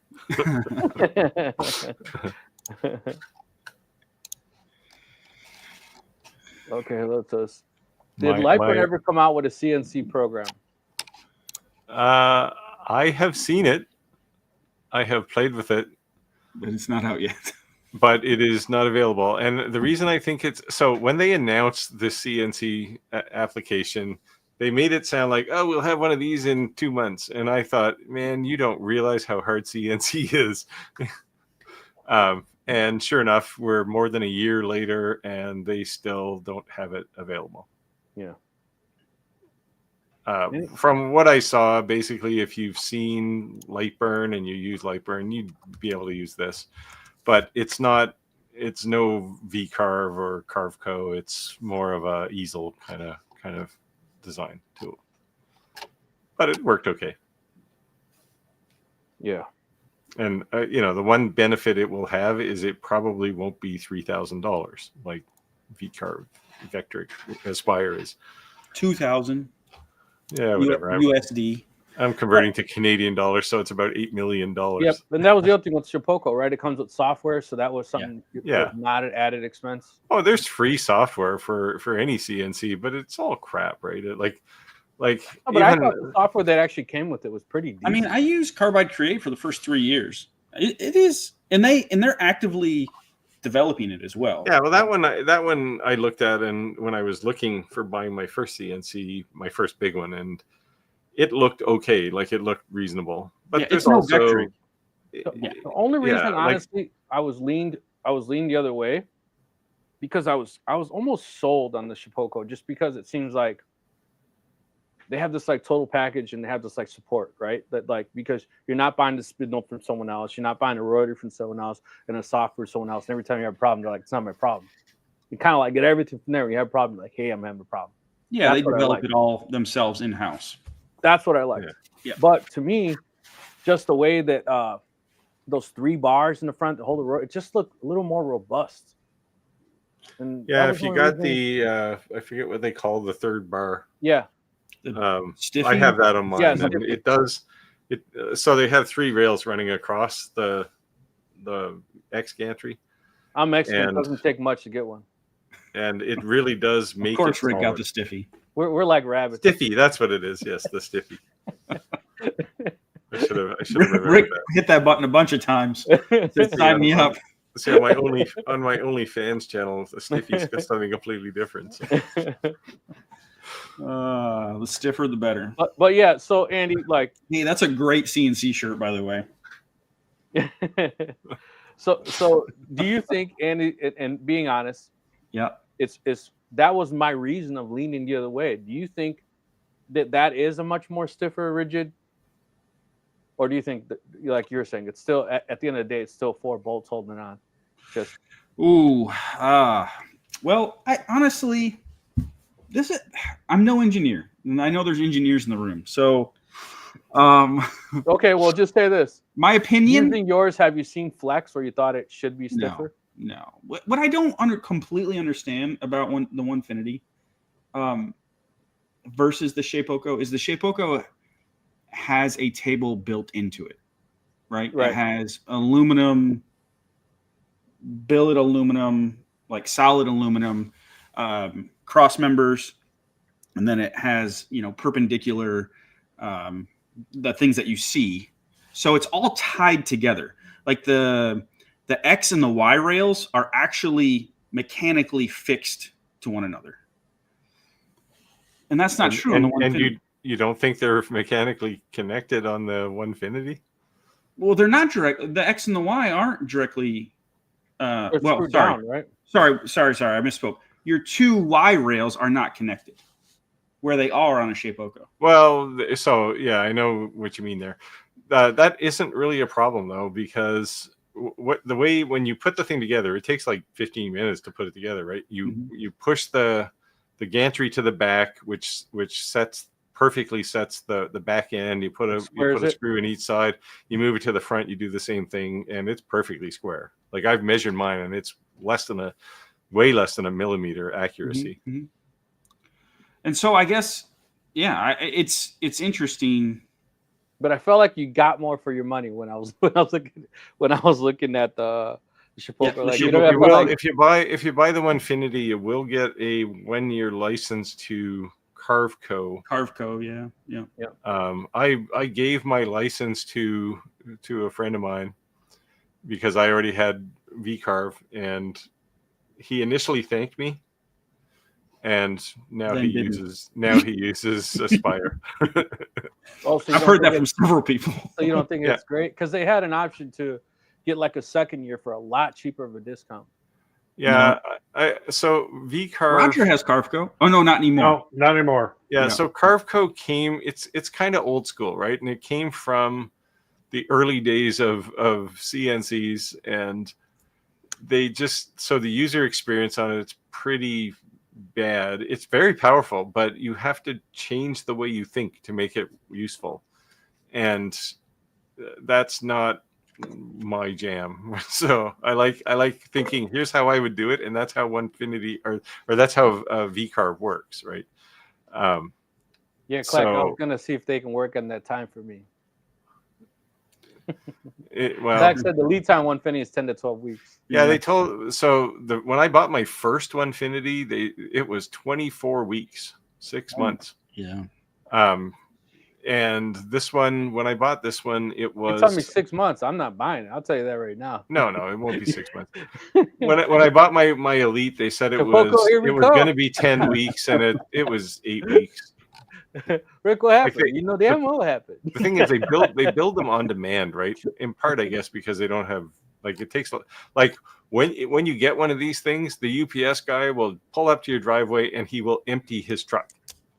because there's Really? just yeah, there's just so many boxes. Like each rail is in a separate box, and it's all foamed in, so it's a big box. So you got 2 Y rails. Each of the horizontal rails on the no, that's not true. The stiffy it comes in its own box. The gantry, the other 2 rails come in one box. The Z-axis comes in a box. It's just like there's a lot of boxes. The controller's another box. There's the controller and the display. You don't have to have a laptop. I kind of like that too. Nope, you need nothing to run one of these. Yeah, that was kind of cool. Yeah, you can design over on your computer and then walk a USB stick over. They do have a remote loader though, so yeah. Because like if you notice, this laptop sitting on top of this fiber. That's why I have, this $300 laptop, because I'm running it between 5 different lasers, right? Yeah. Yeah, you can. So I build mine. Well, I was gonna say I build mine on my Mac, but my Mac runs a virtual machine, a virtual Windows machine, which is actually over on my server. So because vCarve only runs on Windows, but I just pop it up in a window on my Mac on my other display here. And so Steve, what software were you suggesting that I purchase? Well, you'll get a 1-year license to Carveco. You said sucks. It does. It does. Yeah. Okay, I don't. Suck is probably a strong word. So I'm not going to beat my powerful. head against the wall. So one of the things Carveco does for you for $250 a year is it does all of the 3D modeling stuff that you need to spend $3,000, $2,000 US for Aspire. Yeah. And it does all of that already. The problem is it'll take you 2 years to learn how to use it because it is so complicated. Yeah. Like it's just the user experience is just not good. It's Rick, like 1980s. Start with vCarve Pro. Yeah. Okay. Now they do have a good upgrade model. So, you're going to need Pro anyway because you're going to 4x4. The size, yeah. I can send you I've got an affiliate link. Okay, send it. You're going to use an affiliate link from a guy who doesn't even have a Onefinity? No. Pro. Vectric. For Vectric. Yeah. Same thing. So $349? No, $699. No, that's the desktop one. Should be vCarve Pro. The next one. Yeah, the middle one. Now, the good thing about vCarve's licensing model is if you buy Pro now and you say you want to upgrade to Aspire, you're only paying the difference in price. It's not like you're paying some premium to get an upgrade. So you can buy, even if you have a little CNC, you can start with like Cut 2D or whatever they call the thing, and you can upgrade to desktop and then Pro and then Aspire. Aspire's $2,000. It is. Yeah. Well, you're headed into commercial land, right? Like it's powerful. So yeah, the only thing the only reason someone needs Aspire is for 3D modeling. Yes. Like if you want to actually make your own and sculpt your own 3D models, that's what Aspire's for. So is you buy it, that's it, you own it? Or is this Yeah, it's a one-time purchase. Yeah.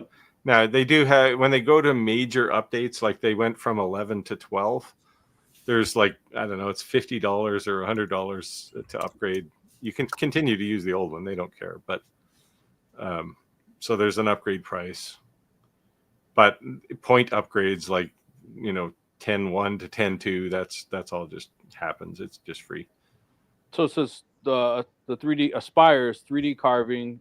Yeah. So what Aspire, it does a few more things, but the big thing is if you put like a wireframe, like let's say you put a cartoon character there as a wireframe, you can then pick sections of it and you can raise it up and make like a 3D model out of it. Okay. And then shoot that over to the CNC. Oh, so you're saying a flat design, create it to a 3D design. Yeah, you with can a vector image. With a vector image. Yeah.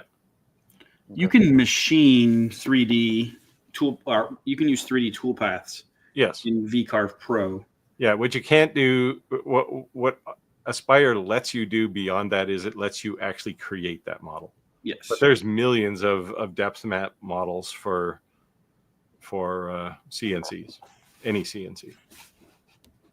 If you use any of the modeling tools you use for coins to create depth maps, you can use the same depth map to do a 2.5D CNC model. That's cool. You just load it in as an image and it'll take care of the rest. That's cool. See, we're all learning something new today. Becoming well-rounded. That's right. So, are you ready for me to sign up for your course, Andy? I mean, sure. I'm still waiting for the Shop Talk Live employee discount. You guys, he said we actually have to pay more because we're gonna annoy him. What are you talking about? Yeah, right. Probably. We're gonna actually Andy, ask this questions. promo code is rate the price $50. Yeah, you didn't put it in. Yeah, fucker, you're gonna call me. I'm billing that. I'm digging that into the bill. It's plus. I thought it was minus. I thought you were supposed to take off 10%. No, it adds 10%. No, friends are assholes. Don't bother me. Hey, you busy, Andy? Yes. At 2 a.m. Yeah, at 2 a.m. That's right. Yeah, I got a job. It's got to get done by tomorrow. Can you help me out? Yeah. No, I'm telling you, that dude Dennis Moon with the DTF printers. This dude went from a little tiny shop to like warehouses, full of printers. So yeah, Clack says the Shapeoko weighs 300 pounds too. Yeah, like the Onefinity, when you take it out of the box, you got these massive, like 2.5-inch precision pipes running down each side, and the thing weighs quite a bit. But the cool thing is, in spite of the fact that UPS is going to unload a truck in your driveway, you can put this thing together in no time. Like it assembles very quickly. Okay, so tell me what's very quickly, Steve. If you aren't cutting something within an hour, you've done something wrong. And really? In fact, if it takes an hour, you've gone for a coffee or something. Really? Yeah, they're very quick to set up. Okay. So I built my own workbench because I wanted some specific things. But if you get the Craig workbench you put a wooden top on it, like 3/4 inch, and then put another 3/4 spoil board on it, you can assemble this thing on top of that really quickly. Yeah, like I said, 20 minutes. Yeah, then the only thing I was thinking is I have to go buy, because it doesn't come with the what the hell is that thing called? Those boards.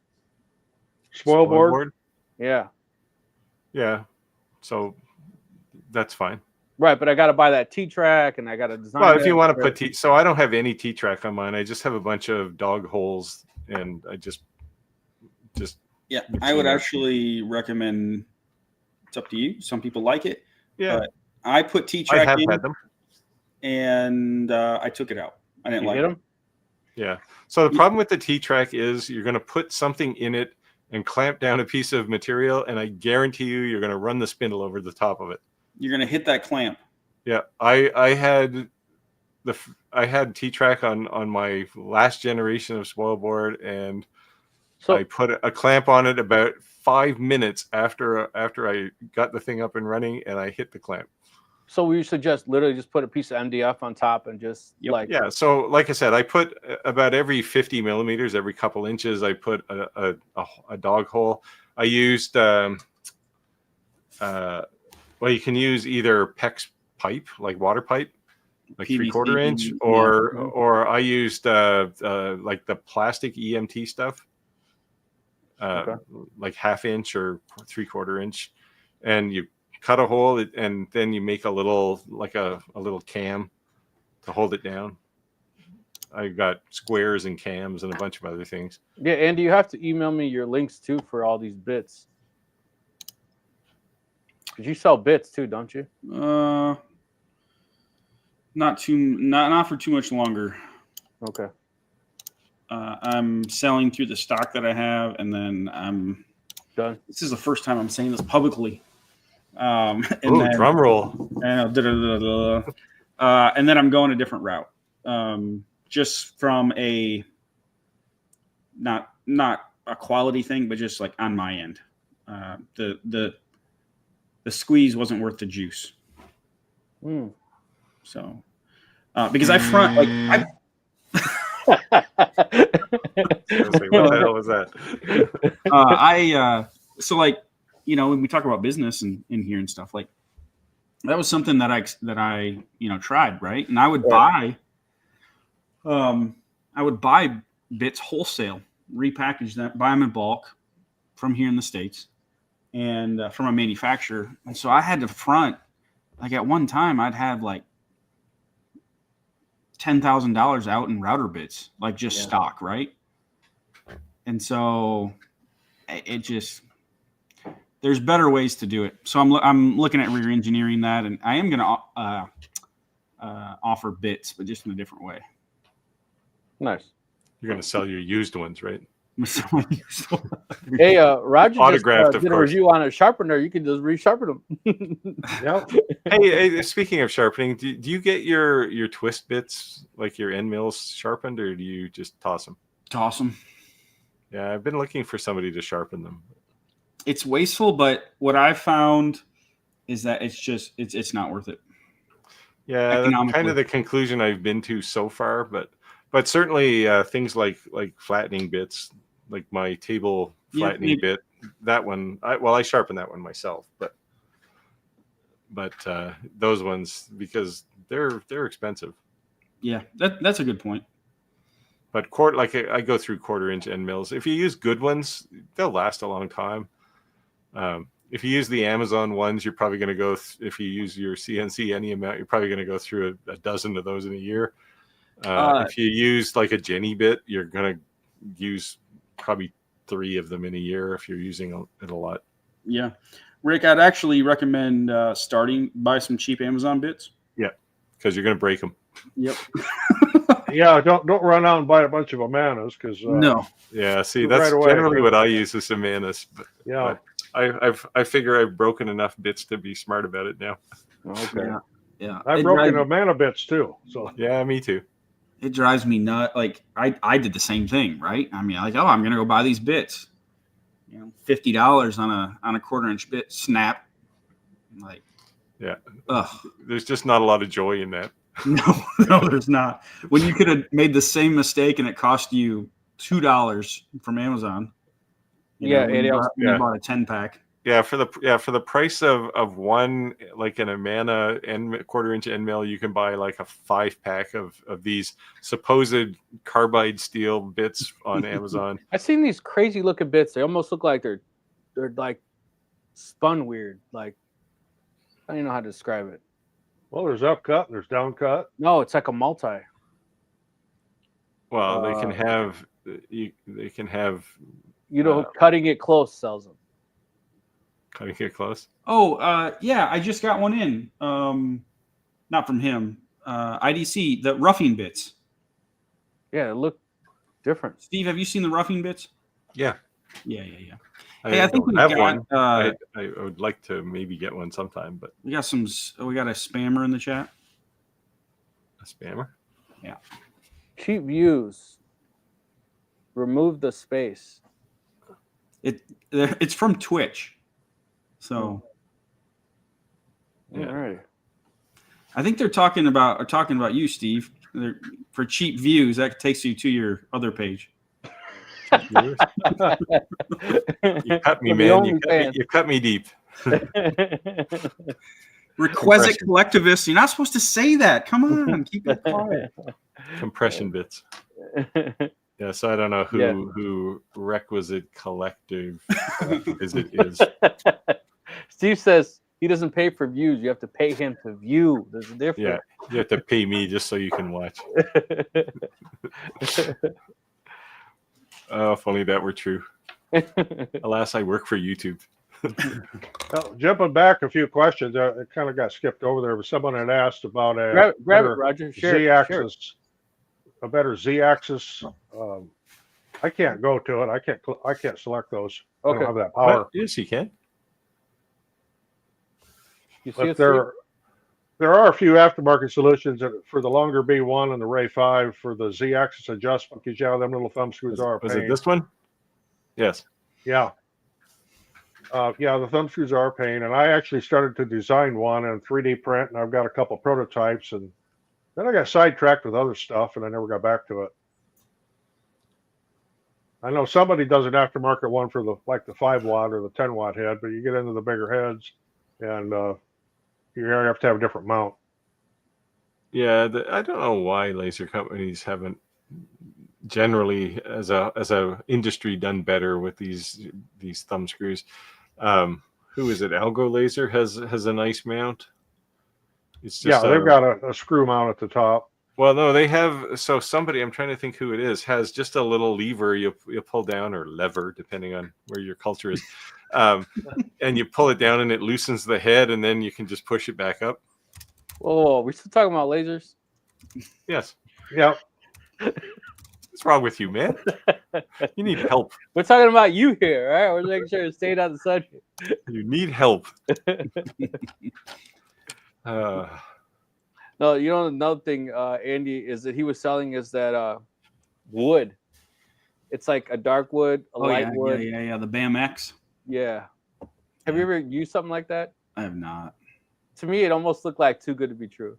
It's been pretty popular, but I see a lot of people talking about the price. It's pricey, right? But I don't have any experience. So this is is this what bit you were talking? Yes. Focus. Hold on. Yeah, I didn't know. I'm trying to get myself out of here. Here. Anyways, you can kind of see. Yeah, there you go. So those serrated edges, basically. So I've never used a roughing bit. IDC sent this out to me. That's why I said it's different. Yeah. Yeah, IDC Woodcraft sent this out to me for being on his live stream like 4 months ago, and I just checked my my PO box today. Nice. I don't check it very often, so it was in there. Oops, it was like dated. It was dated like October like 17th or something. I see that Clack mentioned here on a comment that Algo has a flip lever on their NK2. Yeah, I thought it was Algo. Yeah, I remember that now. And it works like super, super nice. Like you just flip the lever, you can move it up and down and lock it again, and you're done. Right? These, like the Acme P3, which is the diode laser I use every day in my shop until I find a nicer one. It has those thumb screws, and they're just such a pain in the ass because you got this 48-inch laser module, and you got to get your hand in behind it to tighten this short little screw. And it's like, come on, guys, give me a break. Yeah. Oh, Adam Stack has a unique system for adjusting their head. They have one big thumb screw on the front, and as you tighten it down, it grabs into this little like dovetail track in the back. Yeah. Well, if you're going into the same place, a lot of times it eventually makes grooves in there, and you can't get an accurate focus. So you get a file in there and file down the burrs that bolt made. So it's a good idea, but it needs a little work. Don't cross thread. Yeah. Yeah, it's just because they're using the end of a screw, right? Of a bolt. Yeah, it needs to have something, a little bearing on the end or something. Yeah, seems to be the kind of thing you could 3D print. So you guys got any upcoming projects? So what's that, Steve? So xtool sent me a message the other day and said, "Hey, can you do a video for us between now and I think the end of or the middle of February or something?" I said, "If you wanted to pay me $1 million, I wouldn't have time to do it." Did you say, but Andy Bird Builds does? Exactly. Yeah, Andy can take care of that for you. He'll do it for $1. Andy's gonna hire 5 Mexicans and watch them. Get done, guys. Get done. Yeah, so I don't know. I've just been so busy lately. Pay them $400. Yep. Well, we're starting to get real busy with the greenhouse end of our business here, and I'm not going to have a whole lot of time for projects. I've been working on a flip table for my miter saw and planer, and it's like 40% done. So I need to get back on that. But like today, we had 3,000 cuttings come in from Colombia. That's in South America. In case you're geographically challenged. Cocaine, cocoa trees or something? No, they're all ground cover cuttings. Well, the thing is, when you get them, they'll have to be stuck. That is planted right away. So I spent about 6 hours out there sticking cuttings today. So wow. Burned my day up.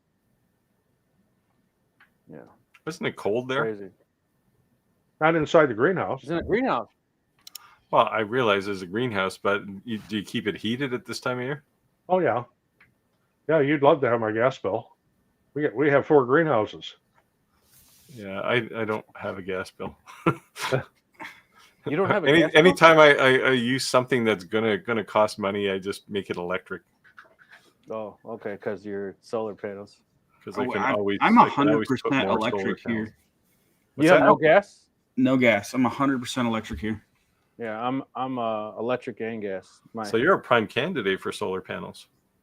Yeah, they try to sell them to me all the time. Yeah.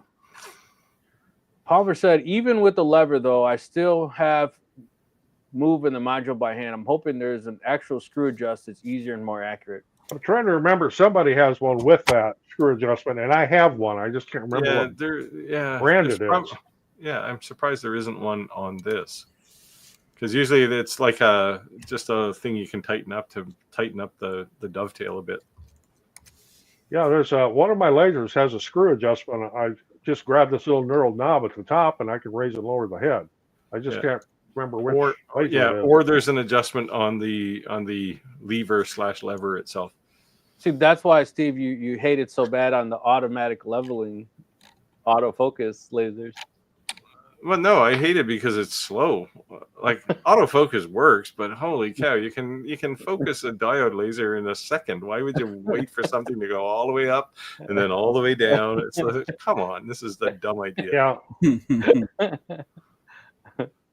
The only thing I did like about the ones with autofocus is you can adjust the knob on top to do fine focusing yourself.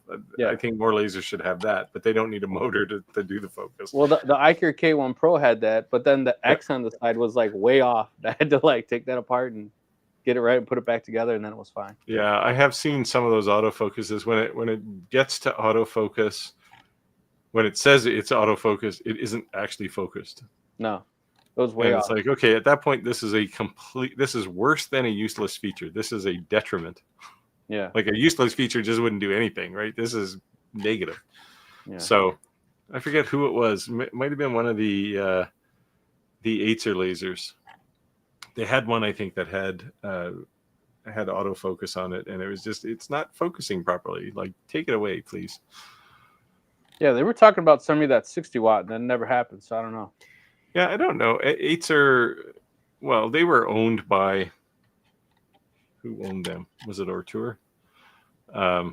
Anyway, somebody owned them, and I think they've kind of let that brand disappear. I don't know. I don't see too much of them anymore.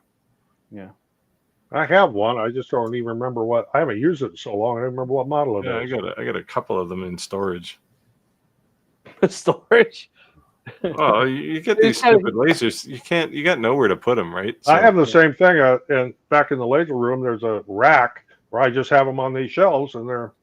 Yeah, I donate a lot of them to like worthy causes, and I still I store them up in the loft above my garage, and it's like 6 feet tall, a couple of stacks. And it's just start giving away from Canadians. What's that? Just start giving away little Canadian. Well, I do. Well, yeah, I don't. I mean, I find like, schools, vets, retired vets are good. I don't mean animal vets. I mean like military vets. I mean them too. Come on. Well, maybe, but first responders. Like no, that's cool.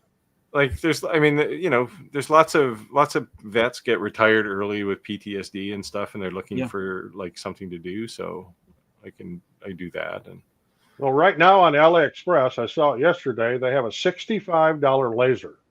Geez, there's a video for Andy right there. Yeah, you see me light up. Yeah, I actually read through it. It has a pretty small work area, and it's a 3-watt laser. A 3-watt laser? 3-watt diode laser. But it's $65. The cheapest laser on Alibaba. Hey, so I was looking for a fridge, and I saw this video come up because, of course, Facebook watches you. And it said, I ordered a fridge from Alibaba, and it's like this big. He was so bad. And he pushes it, and ice comes out the front. And he's like, yeah. So $9,000 later from I have a furnace, and $4,000 later I have a new fridge. That was a welcome home from Mexico vacation. So that's when I sold my last house before I moved here, about a week before the deal closed. Ugh. Like we were packed already. The fridge died. Yeah, you know what's crazy is that it's a KitchenAid Platinum. Yeah, $5,000. That's what I had. That's what I had in my kitchen, and it died. Yeah, and I wasn't about to replace it. So I went to Home Depot and I said to the guy says, "Hey, can I help you? I'm in the appliance section." I said, "Yeah." I give him the measurements. I said, "I need the cheapest piece of shit you can put in this hole." And I need it in the next couple days. Oh man. Yeah, no, I ended up buying another one, but it's like, oh. So I think it was a Samsung or something. It was not a good fridge. It's probably dead by now because I've left there 5 years ago. So the sad story was they told me that's typical. They're like, Rick, that's about how long they last now. I'm like, what? Yeah, usually the higher end ones last longer. But I mean, they told me the cheaper ones last 10, 12 years. The higher ones, all the bells and whistles last about 5 you're not old enough to remember this. Roger probably is. But I mean, when I was a kid, we had a fridge and we had that fridge in our house for my entire time. and then I moved out and my parents still had that fridge for a while. And then they finally put it in the basement for, the quote unquote beer fridge. Neither one of them drank beer, and they bought a new one. And I mean, that fridge was and it was old when they got it. They got it used when they got married. And so the thing was probably 40 years old easily when I left. And somebody they were complaining about it to somebody, and somebody said, "I will take that fridge. It's an old original 1950s deep freeze fridge." Right. And those things were built like tanks. Yeah. Yeah, the refrigerator that my dad had was here's beer fridge, was one that my parents had bought when they first got married in the early 50s. And it was down in the basement all through the time I grew up, 60s, 70s. And when my dad passed away in 2008, it was still down there and it still worked. Yeah. See what I'm saying? And we gave it to a guy with restores old refrigerators, old Kelvinator. And he wanted that. So he took it to restore it. But in our last house, the one that died, I called a guy, and he comes in and he says, "I'll tell you right now, this is probably not going to be fixable." Roger. Takes the back off of the thing and goes, "Oh, it's a fan or something. Get a new one." It's like, come on. Roger's girls in the building. What's going on, Roger? Hey, Jay, don't play. She needs a special icon just for this video with her and Roger or something. I think this might have been before my time. Oh yeah, you missed all that. A fridge in Canada, you just can't open the door and put stuff on the porch. Yeah, not at my place, man. Hey, our deep freeze went out on a Sunday. It was last month. It was in December. I just rolled it outside till the next day. That wouldn't work where I live. Oh, it was 9 degrees that day, so I just rolled it outside and went and bought another one the next day. Yeah, the weather here is too unpredictable.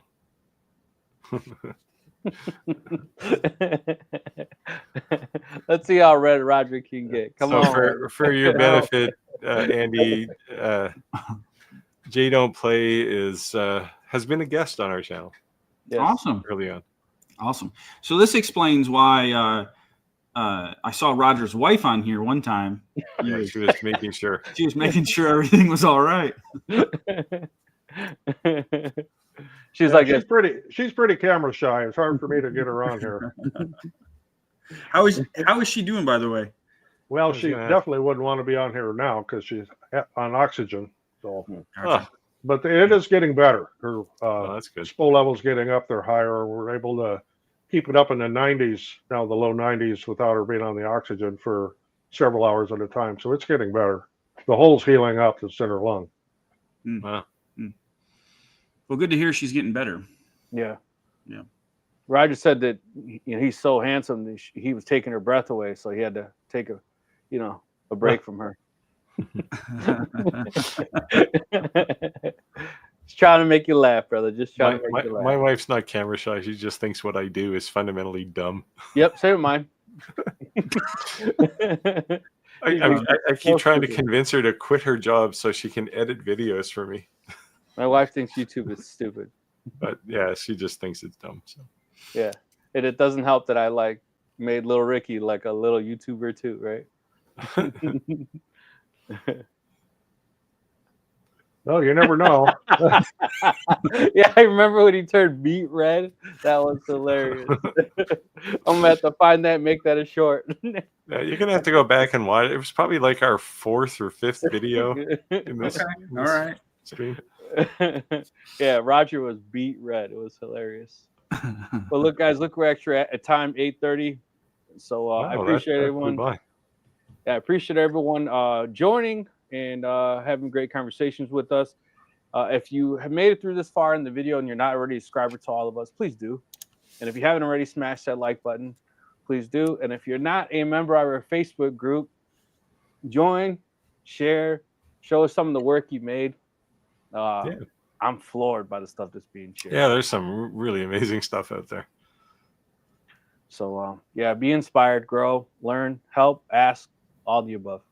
Clayton's on tonight. He's posted some cool projects. Yeah. So, pretty cool. We actually had a decent amount of people join during today's live. So, appreciate that. Yeah, thanks for being here. Yeah. Time flew tonight. Yeah. All right, all. Yeah. We'll see you next week. Yep. See you all next week. Thanks, all. Yeah, See you, thanks. everyone.